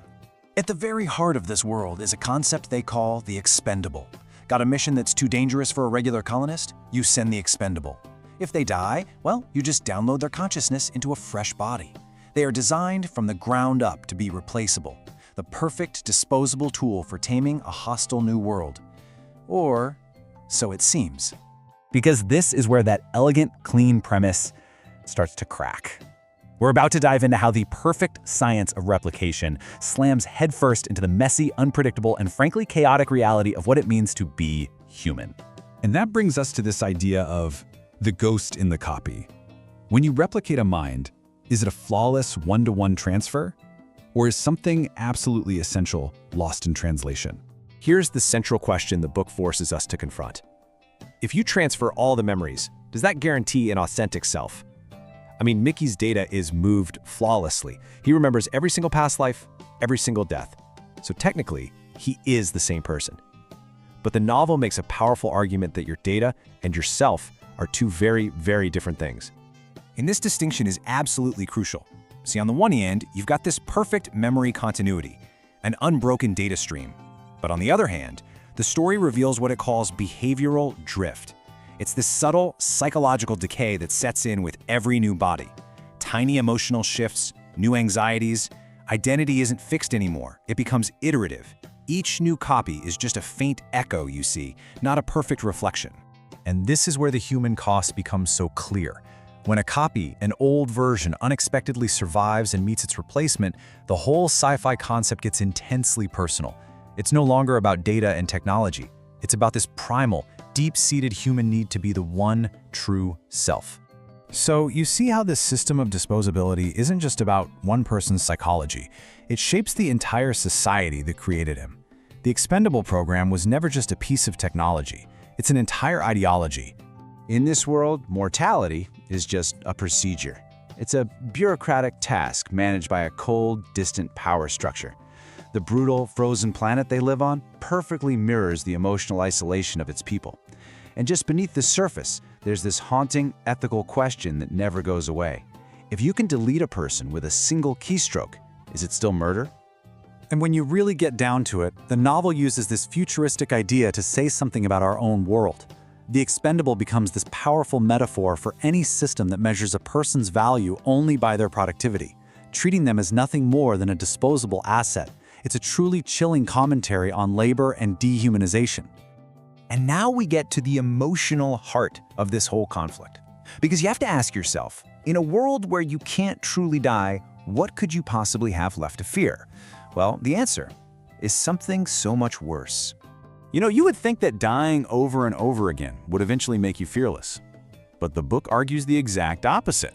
The trauma builds up. The process might preserve the memory, but it sure doesn't erase the pain. Fear, it doesn't just go away. It multiplies, and it changes.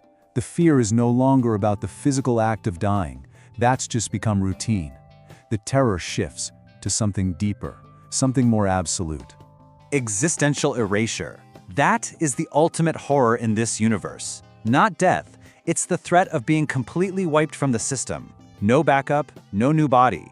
Your entire existence, all those lives, all those memories, just gone. In a world where death isn't permanent, this is the one true oblivion. So, this brings us to the final big question. What does all of this mean?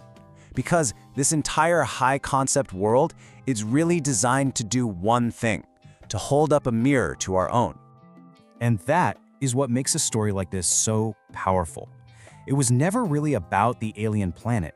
It's about taking the most fundamental questions of our own humanity, putting them under the incredible pressure of new technology, and just seeing what truths bubble to the surface. So I'll leave you with this final, haunting question. Forget the technology for a second. The distant planets, the clones. If your memories, your experiences, everything that makes you, was perfectly transferred into a new body, would you still be in there? Or would you just be the ghost in the copy?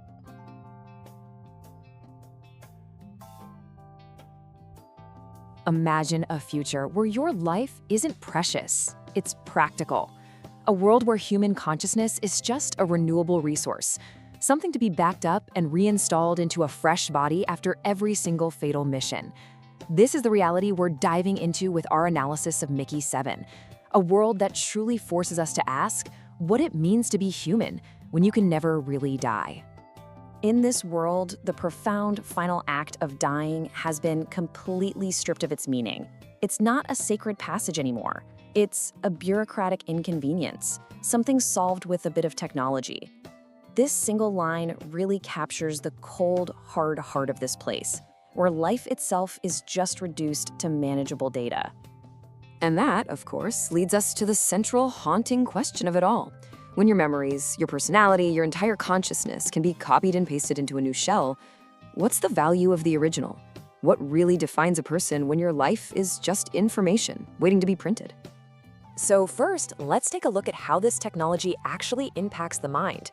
We're going to explore the internal worlds of our protagonist, Mickey, and really try to uncover the immense psychological cost of his so-called immortality. The conflict inside him is pretty clear. You see, on the surface, Mickey uses this sharp, sardonic humor as a shield, right? It's how he copes with the reality of a situation. But underneath that defensive layer, every single death leaves a scar. The analysis points to this accumulated trauma, a deep, unspoken strain that just builds and builds with every replication. It's a weight that humor can only hide for so long. And here's a crucial point. A copy is never perfect. The source material brings up this idea called behavioral drift. It means that even with a flawless memory transfer, subtle emotional changes happen between versions. These little divergences prove that each replication is creating something new, something slightly different. Identity isn't fixed, it's iterative. And you can imagine the crisis that creates.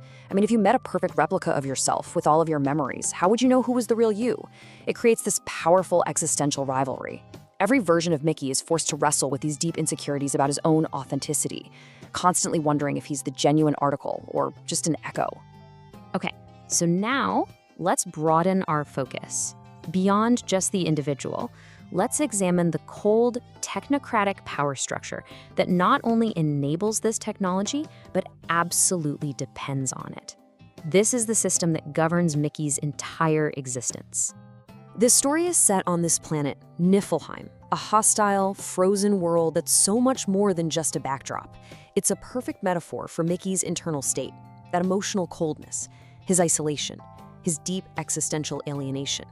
Here, the relentless snow and ice are really just a reflection of the protagonist's inner landscape. The reprinting process itself is clinical. It's a cold, three-step procedure. First, the expendable is sent to die on a mission that's too dangerous for anyone else. Second, their data is retrieved from a backup. And third, a new body is printed. There's no ceremony, no reverence for life. It's a mechanical rebirth, and it reduces the miracle of life to just cold, simple repetition. You know, that term, expendable, it's not just a job title. It's a statement of value. It's a powerful metaphor for any system of labor exploitation, where a person's worth isn't measured by their humanity, but purely by their productivity. When you are disposable, you are, by definition, dehumanized. This technology forces us to confront some of the most profound questions about our own existence. So now we're going to move into the core ethical and philosophical dilemmas that are raised by the ability to replicate a human being. The first question is just fundamental. The system gives you technical identity by transferring your memories. But is that enough? Does the simple continuity of memory truly preserve the essence of a person? Or is the soul, the self, something more? The colony's laws, they govern everything about replication and deletion. But this forces us to ask, does the fact that something is legal automatically make it moral? Can any system of laws truly justify the act of erasing a conscious, sentient being? Which, of course, brings us to the most direct and unsettling question of all. When a duplicate is deemed redundant and has to be disposed of, what are we really witnessing? Is the deletion of a thinking, feeling copy an act of murder? And all of this is built on a central tragic paradox. The very technology that was designed to preserve consciousness may be the one thing that ultimately strips individuality of all its meaning. Surviving forever, but no longer feeling unique, well, that may be a very hollow victory indeed. So, if physical death is no longer the ultimate end, what becomes the ultimate fear? Well, in a world of infinite copies, it turns out there is a fate far, far worse than simply dying. For an expendable, physical death is just a temporary problem. It's a recoverable state. The real terror, the new finality, is existential erasure, the permanent deletion of your data, the complete removal of your consciousness from existence. Fear doesn't just go away, it transforms. As our source material concludes, the terror of being completely and utterly erased, of being made to have never existed at all, becomes a far greater threat than the simple act of dying. And this leaves us with one final thought to carry with you. If a perfect copy of you, with all your memories, all your feelings, was created tomorrow, and you were told one of you had to be deleted, which one would be the real you? And how could you possibly prove it?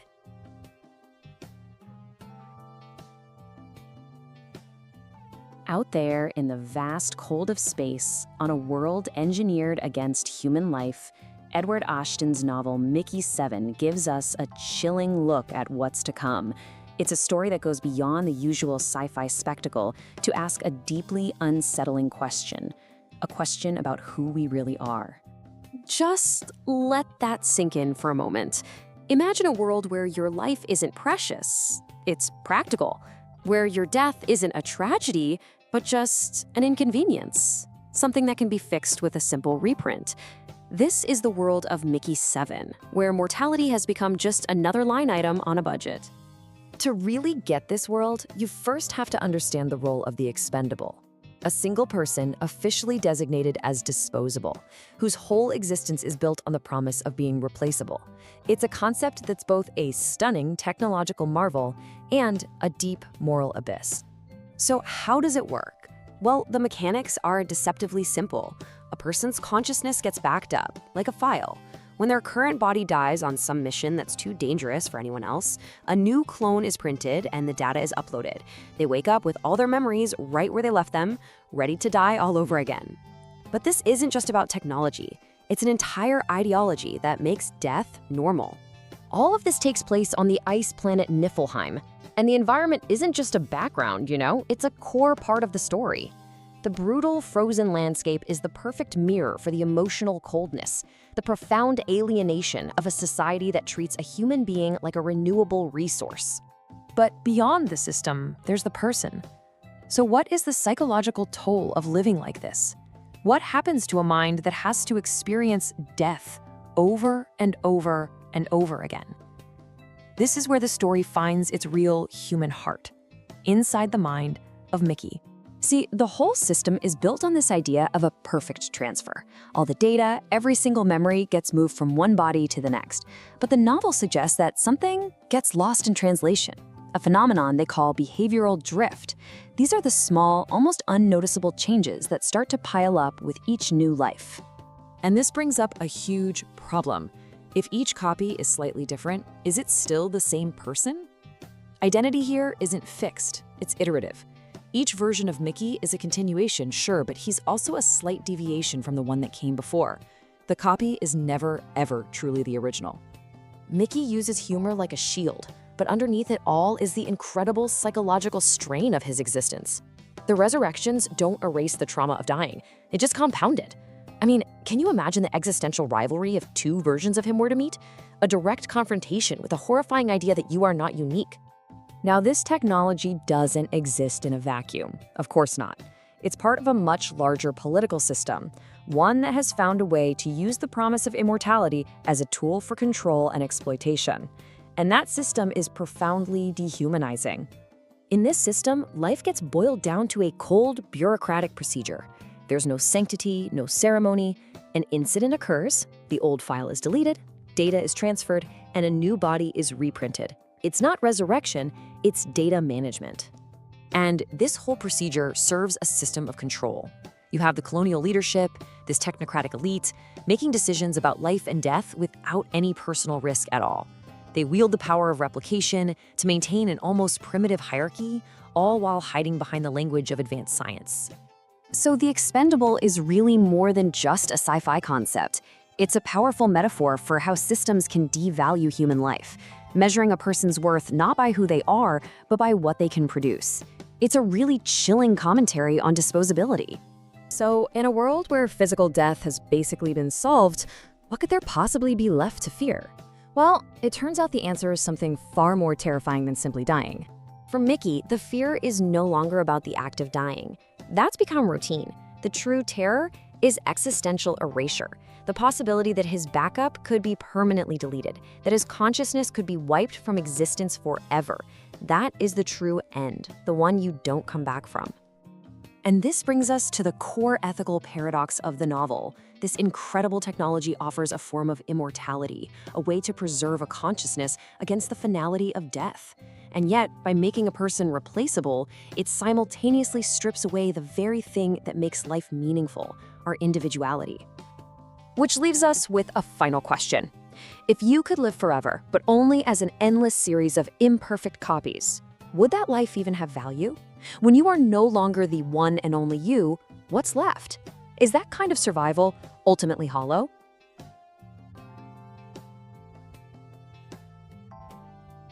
In the vast, unforgiving darkness of space, humanity thought it had conquered its oldest enemy, death itself. But in solving that ancient problem, it may have unleashed something far, far worse. In this explainer, we're going deep into the philosophical heart of Edward Ashton's novel Mickey7 to understand a future where life has become just another renewable resource. I want you to really think about that for a second. Not as some far-off fantasy, but as a practical reality. What if death was just a glitch to be patched, a system to be rebooted? Well, This is the world our protagonist, Mickey, lives in and dies in again and again and again. You see, the colony has a special term for him. He's an expendable. He's the guy they send on the missions that are just too dangerous for anyone with only one life to lose. And when he dies, well, they just download his consciousness, all his memories, into a fresh body. A perfect copy. Or at least, that's the promise. So what happens to a society when the unthinkable just becomes normal? When a human life isn't precious, but something you can just print out again? Let's explore how this technology completely reshapes the meaning of existence itself. See, this ability to clone a person isn't just a neat piece of science. It's a system of control. It actually embeds a philosophy of disposability right into the social fabric of the colony. It creates a very clear hierarchy of who is considered valuable and, well, who isn't. And if you want to see how that control really plays out, we can zoom in on the novel's design. The world itself isn't just some passive backdrop, it's an active character in this psychological drama. The whole story is set on Niflheim, a hostile, frozen ice planet. It's a landscape of just relentless pressure, of biting cold, and this endless, blinding white. It's an environment that is constantly, actively trying to snuff out life. And that external world becomes a perfect mirror for Mickey's internal state. The biting cold of the planet, it reflects his own deep isolation, his alienation, and the trauma that builds up from dying over and over again. The world around him is just as fragmented as his own mind. But this mirroring points to an even deeper problem. This is where that whole idea of a perfect copy really starts to crack. The system promises perfect continuity, but the reality? It's a lot messier. On the one hand, sure, the memory backup is flawless. The data transfer is one-to-one. But on the other hand, each time he's reprinted, there are these subtle changes, a kind of behavioral drift, tiny emotional differences that prove the copy is never quite the same as the original. The person changes, even when the data says it's identical. This brings us to a concept we could call psychological entropy. It's a bit like that ancient paradox, the ship of Theseus. If you replace every single plank of wood, is it still the same ship? With every death and rebirth, Mickey's emotional nuance degrades. His sense of self is no longer this fixed, stable thing. Instead, his identity becomes iterative, just a series of drafts, each one a little different from the one before. And that kind of breakdown leads to this profound dehumanization, not just for the clone, but for the entire society. Life, death, even resurrection, it all gets stripped of its sanctity, and it's reduced to a cold, sterile, bureaucratic procedure.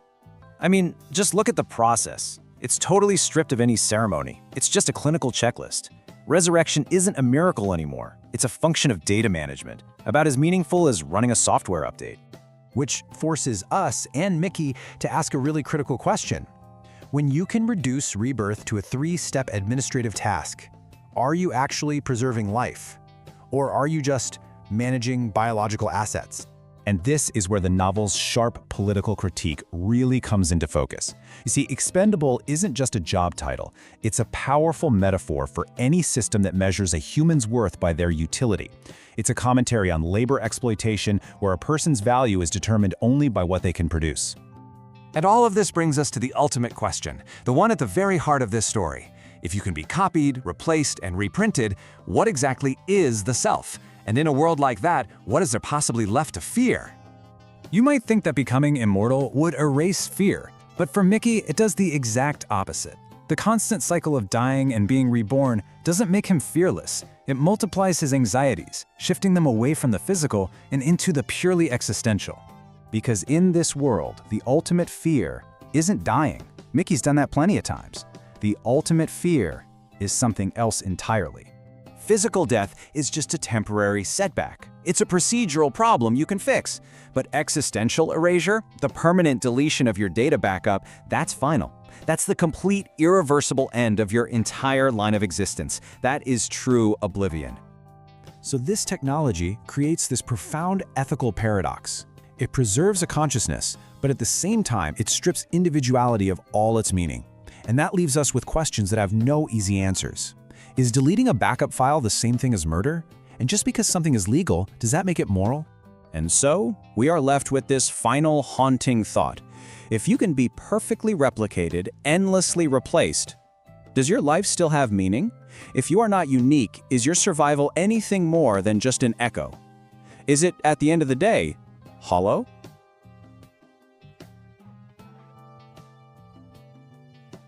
In Edward Ashton's novel, Mickey-7, we're dropped into a fascinating and deeply unsettling future. And here, we're going to explore the profound questions it raises about what it even means to be human when your very existence can be backed up just like a file. Just think about that for a moment. Everything you are, every thought, every memory, every scar, and every joy, all of it reduced to a stream of information. This isn't just some technological marvel. It's a question that cuts right to the very core of who we are. You see, the whole story is built on this radical premise. For humanity's survival, one human life has to be treated as completely and utterly disposable. This is what they call the Expendable program. Mickey is the designated explorer, the scout, the guinea pig they send on missions that are just too dangerous for anyone else. And when he dies, and he does die, a new version of him is simply printed. He wakes up with every single memory of his past lives, right up to and including the memory of his own death. And what's so revealing here is how this society's ideology has completely transformed the idea of life itself. The tree of life, the symbol of profound mystery, has become a data tree, just another problem to be managed. Death isn't sacred anymore, it's just a system error, a bureaucratic hiccup you fix with a reprint. But you have to ask, what is the psychological toll of this constant cycle of death and replication? What happens to the soul, if you will, when it's copied over and over and over again? On paper, the system should be perfect. Mickey's technical identity, all his data, is transferred flawlessly. So Mickey-8 remembers everything Mickey-7 experienced. But the novel powerfully asks, is that enough? There's this thing called behavioral drift. So, is it a flaw in the technology, or is some essential part of consciousness simply untranslatable? It's like taking a digital photo of a photograph. You lose an infinitesimal amount of resolution each time. Each new Mickey isn't a perfect replica, but a slightly altered echo of the last. And this is where we see the hidden cost. Beneath Mickey's cynical humor and his resigned attitude, there is a deep foundation of trauma. Each death, each violent end isn't just a memory he recalls. It's a psychological wound that accumulates with every single rebirth, carried forward into the next version of himself. But Mickey isn't just a victim of technology. No, he's a product of a very specific power structure, the one that created this system in the first place. This whole system is built on an ideology of disposability. You have technocratic leaders making life or death decisions from a safe distance. A human's value is stripped down to nothing more than productivity, a chilling metaphor for exploitation. And all this takes place on the frozen world of Niflheim, an environment whose physical coldness is a perfect mirror for the emotional coldness of the society itself. So as you can imagine, this technology doesn't just solve problems, it creates a minefield of new ethical dilemmas, and none of them have easy answers. Consider this. If a Mickey is designated a duplicate, a glitch in the system, and has to be disposed of, is that murder? He has consciousness, he has memories, and fears. Who gets to decide that he's suddenly no longer a person? Now, the colony's laws are crystal clear. Only one version of any individual can exist. But does that legal decree make the act of eliminating a conscious being morally right? The novel forces us to confront that terrifying gap between what is legal and what is just. Ultimately, the greatest terror in Mickey's world isn't dying. He's done that many times. The true horror is the threat of permanent deletion, of being utterly erased from existence, with no copy to carry on the thread of his consciousness. It is the fear of total oblivion. And all of this brings us right to the central paradox of the story, a conflict between the dream of immortality and the value of a single, unique life. This is the core trade-off. The technology offers a form of survival, a way to carry consciousness beyond the limits of a fragile body. But in making a person replicable, it threatens the very thing that makes them special, their uniqueness. If you are not the one and only you, what does the word you even mean anymore? And that is the question that lingers long after the story ends. If you could live forever as an endless series of perfect copies, but you had to sacrifice the sanctity of being one irreplaceable individual, would you take that bargain? Is a life that can be duplicated a life truly lived?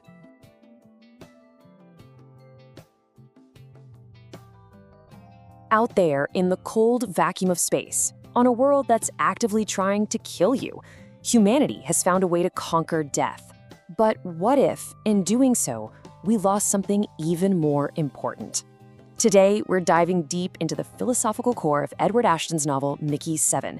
It's a story that's really going to make you question the very nature of your own identity. This one line, it really just says it all, doesn't it? In Mickey's world, death isn't some profound, sacred event. Nope. It's just procedure, an inconvenience. Life and who you are, it's all just reduced to data, backed up and ready to be deployed again. So here's the question at the very heart of this story. What if you could live forever, but the price was your soul? It sounds like a simple transaction, right? But as we're about to see, the true cost of immortality is this slow, steady erosion of the self. It really makes you wonder, what part of us is actually irreplaceable? All right, so here's how we're going to break this down. First, we'll look at what it means to have a disposable existence. Then we'll dive into the psychology of being a clone. After that, we'll cover the 4 big philosophical pillars of the story and explore the fear of erasure. And finally, we'll wrap it all up by seeing how this is really, at its core, a profoundly human story. So let's start with the basics. How does this whole system even work? To really get Mickey, you first have to understand the program that made him, well, expendable. Okay, so the Expendable program is, honestly, it's brutally efficient. They take one person, in this case Mickey, and give him all the jobs that are basically suicide missions. Fixing the ship's hull, exploring some sketchy-looking cave, saying hi to the local hostile aliens, you name it. And when he dies, which he does a lot, they just print a new one from a backup. All his memories are there, right up to the last save point. He wakes up, they give him the bad news about how he just died, and then it's right back to work. But here's where it gets really fascinating. This program, it isn't just a tool. It becomes an entire ideology for the colony. It fundamentally changes how everyone else thinks about risk, about value, about life itself. Because, when death is just a temporary setback for one person, the whole idea of life being sacred, well, that starts to get a little flexible for everybody. And the setting for all of this? The ice world of Niflheim. That is absolutely not an accident. The brutal, lethal cold of the planet, it's a perfect mirror for the emotional coldness of a society that's built on the idea that a person can be disposable. It's a world where actual warmth and trust and any kind of real connection, they're just as rare as a warm breeze. So this whole idea of a disposable life, it creates a crisis that's not just out there in the world, it's inside Mickey's head. I mean, if your memories are copied perfectly, what does that do to your sense of self? Are you still you? The book really plays with 2 competing ideas of what makes you, you. On one hand, you've got what we can call technical identity. The logic is simple. If Mickey-8 has all of Mickey-7's memories, then for all intents and purposes, he is Mickey-7. Case closed. But the story pushes back on that. It suggests there's something else going on, an iterative identity. With every new copy, there's this subtle behavioral drift. Little things are different. It's like a kind of psychological decay, proving that maybe, just maybe, the self can't be perfectly replicated. Let's just pause and think about that for a second. I mean, really think about it. If you met a perfect copy of yourself, someone with every memory, every thought, every secret you've ever had, what would you see? Would you see a friend, or would you see a threat? An extension of you, or a replacement? Okay, so this deeply personal crisis that Mickey's going through, it's all supported by a much bigger philosophical framework. The whole story really rests on 4 main ideas that give it so much of its power. So the first pillar is mortality and replaceability. We've touched on this, but it's crucial. The whole act of living is stripped of its meaning and turned into data management. It's a cold, logical system that just doesn't compute with the messy, complex reality of being human. Second, we have colonial power. Think about the power dynamic here. You've got these leaders, these technocrats, who have the ultimate authority. They're the ones sending Mickey to die again and again, making these life and death decisions, all while they're perfectly safe. It's a stark reminder of how new technology can just end up reinforcing old, unequal power structures. The third pillar is isolation and belonging. On a planet like Niflheim, you absolutely have to work together to survive. But the harsh environment itself just fosters this deep sense of alienation. Trust is incredibly hard to come by, and that feeling of being completely alone is always there. Especially for Mickey, the one guy everyone knows is replaceable. And that brings us to the fourth pillar, ethical boundaries. The book just keeps asking, where do you draw the line? Just because technology lets you do something, and just because you've made it legal, does that actually make it right? And spoiler alert, there are no simple answers here. So, if you can't really die, what's left to be afraid of? Well, turns out there's something much, much worse. At its core, the whole expendable concept is really a powerful metaphor for labor exploitation. Mickey's entire worth is measured by one thing: his usefulness, his productivity. The second he's no longer useful, he's gone. It's a pretty chilling look at how any system can strip a person of their humanity by boiling them down to just their output. And this is where the story makes a brilliant move. The fear is no longer about physical death. I mean, Mickey's died 7 times already. What he fears now is something deeper. He fears being erased. It's not about the pain of dying, it's about the finality of having his file, his entire existence, deleted forever. It is the absolute terror of non-existence. Which leads us to the most brutal question of all. If a clone is a conscious person with a continuous stream of memories, is deleting that person murder? You know, for all its high-tech cloning and spaceships, Mickey7 isn't really a story about the future. It's a story about us, right now. It's using this sci-fi setting as a mirror to get a better look at ourselves. And that brings us right to the central paradox of the whole thing. You have this technology that can preserve consciousness, basically granting immortality. But that very same tech threatens to strip all the meaning from individuality. It makes you ask, is survival even worth it if you have to give up the one thing that makes you, you? A life like that might just feel completely hollow. By wrestling with these huge questions, the novel really earns its place in that long, great tradition of speculative fiction. Stories that are always asking what it truly means to be human.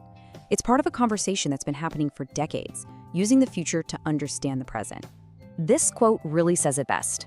The greatest science fiction isn't about escaping to some distant planet. It's about looking at human identity when you change the rules of the game. It's about putting humanity in a pressure cooker to see what's left when everything else is stripped away. And so we're left with this one last, pretty unsettling question. In our world, a world where our lives are becoming data, where our memories live on servers and our identities are things we build online, the questions this book asks don't feel so fictional anymore, do they? If you are just the sum of your memories, what are you when those memories can be copied, edited, or just deleted?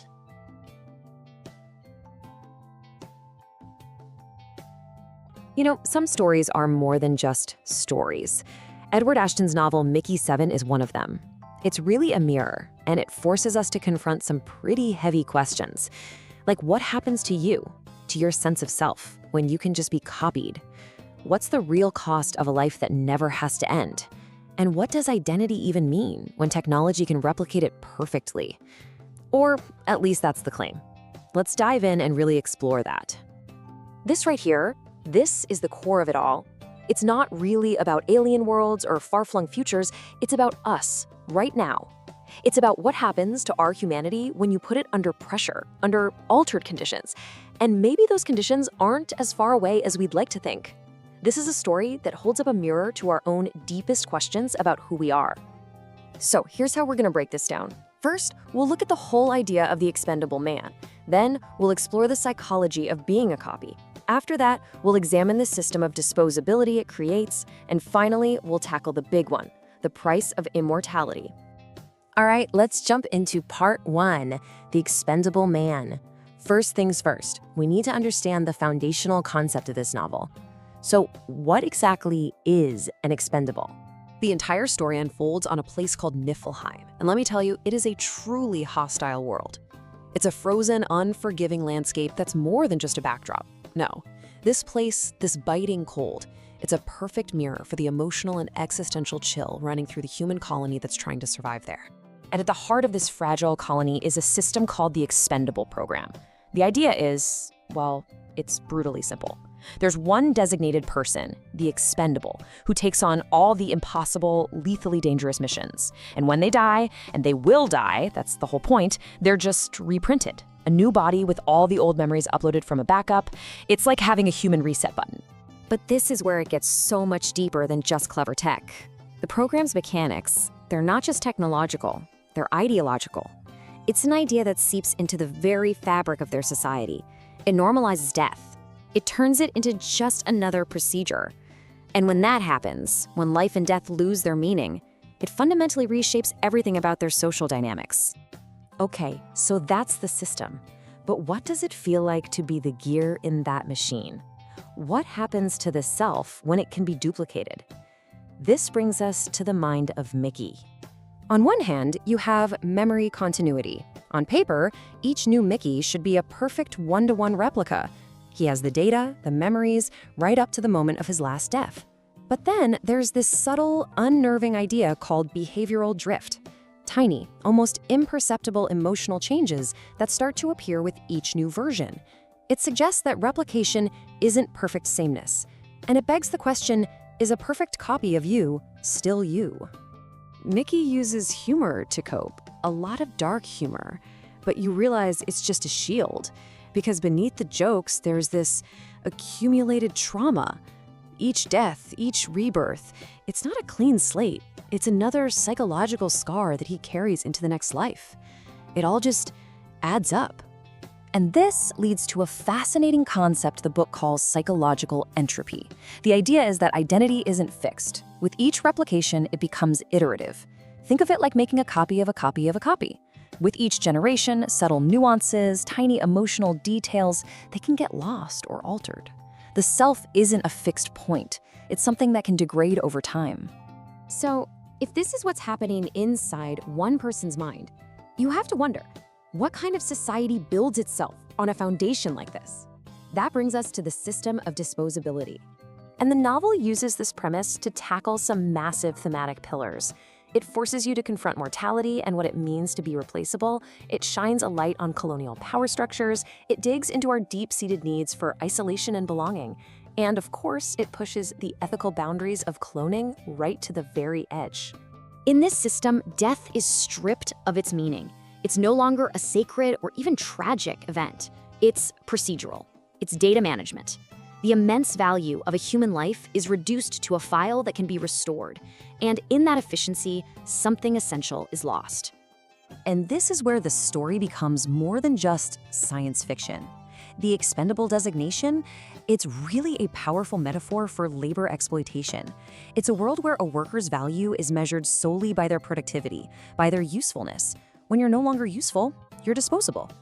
Which brings us to our final section, and perhaps the most profound question the novel asks: the price of immortality. Is a life that can't be lost truly a life at all?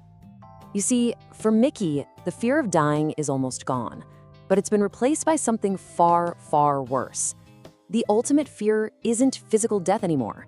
It's a new kind of terror, existential erasure. The knowledge that your entire consciousness, your entire being, can be permanently deleted. And herein lies the central paradox of Mickey7.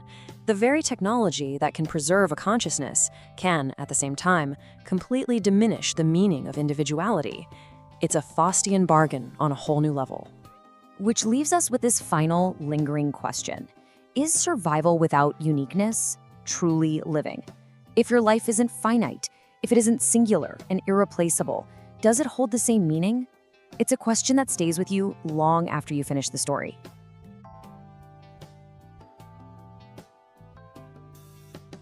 Imagine for a moment a job where dying isn't a risk you take, it's a requirement, a line item on your job description. This is the story of a man whose very purpose is to die for a living. So let's start with a fundamental question. What if the end wasn't the end? What if death was simply an inconvenience?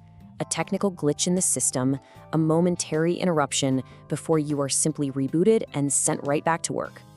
To even begin to understand how a reality like that could exist, you need to understand the place.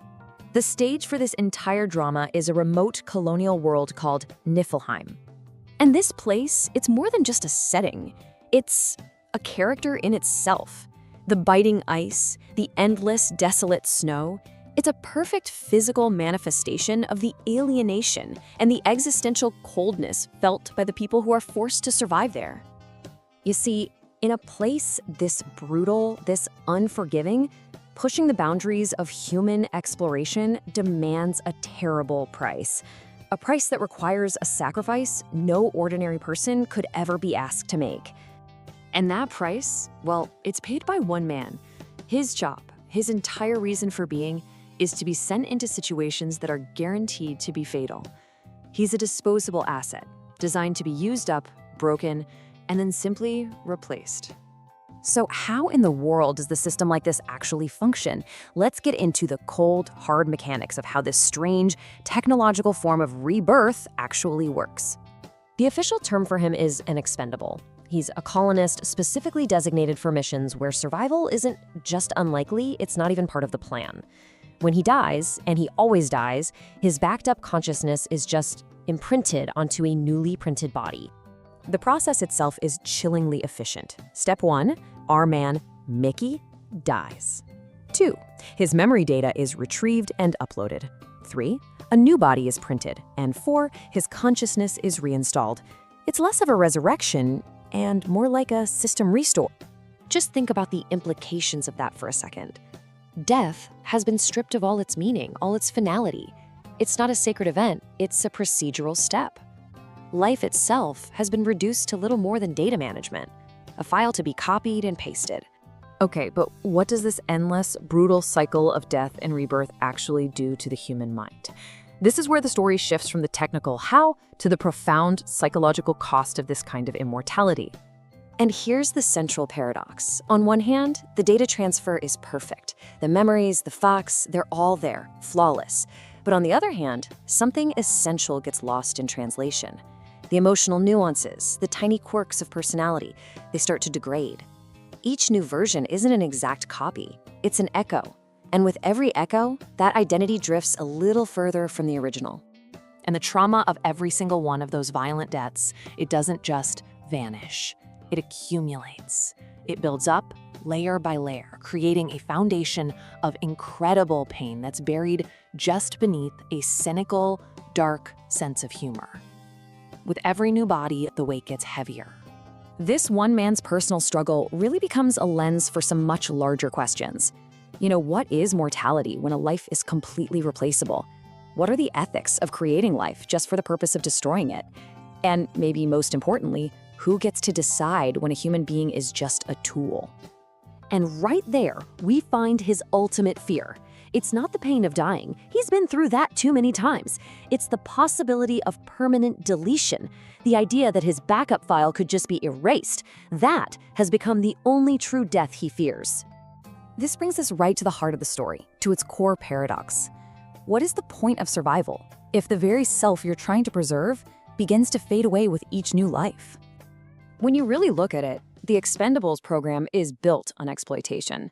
It's a system where a person's value is measured only by their productivity, by what they can accomplish, and, chillingly, how many times they can be forced to do it.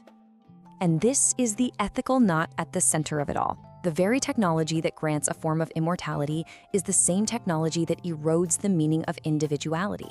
It preserves your consciousness, but in doing so, it makes you worthless. Because when you're no longer the one and only version of yourself, does survival even matter anymore? The story seems to suggest that a life stripped of its fundamental uniqueness is a hollow, empty thing. So I'll leave you with this to think about. If a perfect copy of you were to continue on after your death, with all of your memories, all of your thoughts, all of your feelings, would you consider that survival? Is that still you, or is it just an echo?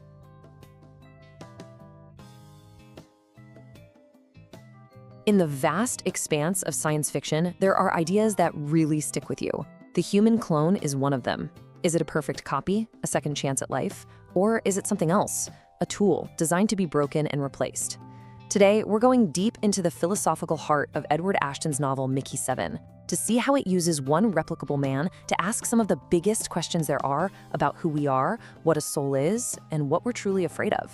So here's our roadmap. We're going to start with the brutal foundation of the whole story, the expendable premise. Then we'll get into the mind, the ghost in the machine of a clone's consciousness. After that, we'll see how this technology completely rewrites the meaning of mortality. From there, we'll zoom out and look at the systems of control that pop up when life is cheap. And we'll end with the ultimate fear, something that turns out to be way, way worse than just dying. Everything, and I mean everything, in Mickey7 is built on one single, chilling idea: the expendable. It's not just a job title, it's a life sentence. Or maybe a death sentence, over and over again. So what does it mean to be an expendable? Well, it means your very existence has been recategorized. Your life and your death are no longer profound personal events. They are procedural. They're a function of technology. You're a resource whose mind is backed up, ready to be poured into a fresh body. Your death isn't a tragedy. It's just paperwork. And it's no accident that this story unfolds on a planet called Niflheim. It's an ice world, a place that's not just a setting, it's a mirror. The relentless, frozen landscape perfectly reflects the emotional coldness, that existential chill at the heart of a society that has decided a human being can be disposable. Okay, so the body is just hardware that can be swapped out. But what about the software? What about the mind? This takes us right to the novel's core mystery, the nature of a clone's consciousness. The ghost in the endlessly replaced machine. And here is the absolute crux of the issue. You can make a perfect copy of the data, but that does not mean you've made a perfect continuation of the self. The book is ruthless on this point. Transferring memories gives you a technical identity, sure, but it's not the same thing as true, authentic continuation. Which leads to a really fascinating question, right? If you die and you're brought back 7, 8, maybe 9 times, are you actually still you? The novel suggests, well, it's complicated. It gets into this idea of behavioral drift. It's like making a photocopy of a photocopy. With every rebirth, a kind of psychological decay sets in. Tiny changes in personality, subtle shifts in how you see the world. The memories might be perfect transfers, but the emotional soul of the person starts to fray. The self is no longer a straight line. It becomes a series of drafts, each one a little different than the one before it. So once your identity starts to become this shifting, iterative thing, it forces us to look at our next big idea. When a person can be reprinted, the entire concept of death is turned on its head. It stops being this profound human experience and instead becomes a technical problem that needs solving. Think about this contrast. On one hand, we have our traditional view of death. It's sacred, it's a profound, once-in-a-lifetime event, a final end. But in Mickey's world, it's all procedural. It's a repeatable task, a mechanical process that's all about efficiency, not emotion. Death is just a temporary glitch in the system. And nothing shows this better than the printing chamber itself. This machine that brings Mickey back to life, it's a powerful symbol. It's an artificial womb, yeah? But one where the miracle of birth is completely stripped of any meaning, any ceremony. It is pure, cold automation. Resurrection as an assembly line. Now, when you start treating human life as a disposable commodity, that idea doesn't stay contained. It bleeds out. It infects the entire society. It creates a whole architecture of control that's built on a foundation of dehumanization. What you get is a system of technocratic rule. The colony's leaders have this incredible, advanced science, but they use it to enforce a brutal, almost primitive hierarchy. And, of course, the people making the life and death calls for the expendables are the very same people who will never, ever have to face that risk themselves. And really, the role of the expendable is a chilling metaphor for labor exploitation. It's what happens when you take any system where a person's value is measured only by what they can produce, and you follow that logic to its absolute endpoint. When you can be replaced, you're not a person anymore. You're a part. And living with this day in and day out, this constant casual cycle of death and rebirth, it changes everyone. When one person is seen as disposable, it just subtly devalues all life. The moral compass of the entire colony gets warped by this basic acceptance that a person can be thrown away and just reprinted. And all of this brings us to the final, sharpest point in the novel's philosophy. If you have technology that can conquer death, what's possibly left to be afraid of? Well, the answer is something far more terrifying. You see, immortality through a cloning vat doesn't bring you peace. It introduces a brand new and much deeper kind of dread. The trauma from each violent death, it doesn't just go away. It accumulates. It builds. So this repeated resurrection doesn't get rid of fear. It multiplies it. And this is the novel's most chilling reveal. The ultimate terror is no longer about your body dying. You know you can come back from that. The ultimate fear is being permanently deleted. It's having your consciousness backup wiped from the system for good. The fear isn't death, it's total, complete, existential erasure. And so, we're left with this haunting paradox at the center of the story. Technology can keep your consciousness alive, but in the process, it can strip away what makes you an individual. And it forces us to ask this deeply unsettling question.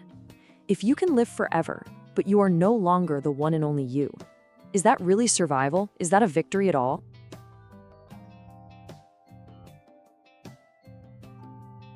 Imagine for a moment a future where your own life is a renewable resource, a world where dying isn't an end, but an occupational hazard, something that can be fixed with a simple reboot. This is the deeply unsettling reality of Mickey7, a story that really pushes the very definition of what it means to be human when your body is considered disposable. You see, in this world, death has been stripped of its meaning. It's become a procedure, just another bureaucratic inconvenience, especially for a very unique class of person known as an expendable. It's not a tragedy anymore, it's just data management. So, what exactly is an expendable? Well, it's a job description that's unlike any other. You're the one they send on the mission that everyone knows is fatal. Your entire purpose is to die, so the colony can learn something from it. And then, you're simply reprinted. The mechanics of it are, well, pretty fascinating. A perfect backup of your consciousness is kept on file. The moment you die, it's downloaded into a fresh clone. Life just becomes a series of iterations, and death gets normalized into just another step in the process. The technology itself, it's flawless. The data transfer is perfect every time. But for Mickey, our main character, the psychological weight of this endless cycle is just immense. I mean, how do you really live when you know you were literally designed to be replaced? And that brings us to the core philosophical question of the whole story. If a perfect copy of you exists with every single one of your memories, is it still you? Or is it something else entirely? An echo, maybe. A ghost in a new machine. Mickey's way of coping is with this dark, sardonic humor. He jokes about his past deaths, but you realize pretty quickly it's just a mask.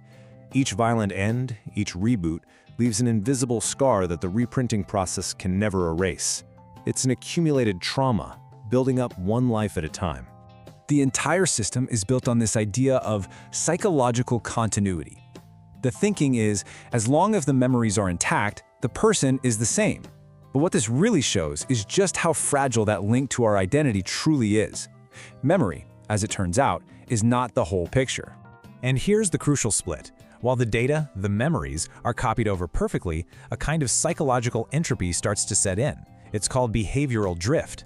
Emotional responses change, ever so slightly. Nuances are lost, or maybe they're altered. Each new Mickey is just not quite the same as the one before him.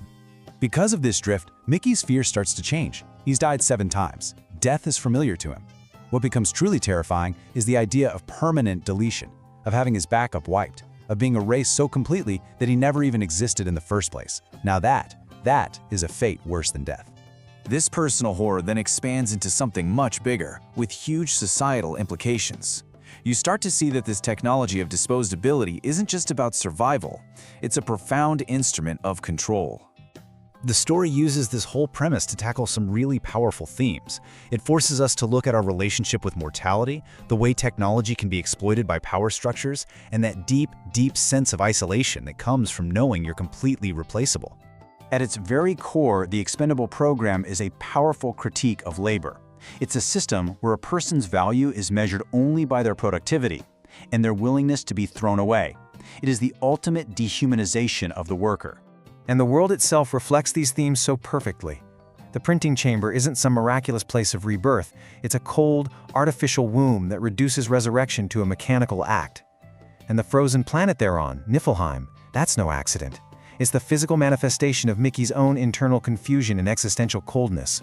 And all of this builds to a central, haunting paradox about what it really means to survive when the very thing that makes you, you has been compromised. On the one hand, you have this incredible human achievement. It's a technology that, for all intents and purposes, preserve a human consciousness forever. But on the other hand, by making a person reproducible, it threatens the very meaning of individuality. If you're not unique, if you're just one copy in a potentially infinite series, then what value does your one single existence truly hold?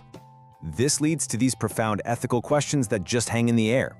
If there are two Mickeys and one has to be erased, is that just an administrative decision, or is it murder? Does the law even have a say in determining what's moral? And this is the emotional cost for Mickey. He's achieved a kind of immortality, a way to survive literally anything, but it feels like a hollow victory, because the price for that survival was the one thing that makes life feel meaningful, his own uniqueness. Ultimately, like all truly great science fiction, Mickey7 uses its wild, high-concept premise as a mirror, and it turns all of these profound questions right back on us. You realize this was never really a story about colonizing some frozen planet. It's an exploration of the human soul. It's asking what happens to our identity when the fundamental rules of life and death are completely rewritten by technology. And so we're left with this final question. If all of your memories, your thoughts, your fears, your loves were perfectly copied into an identical new body, is the person who wakes up still you? Or would the original you be gone forever?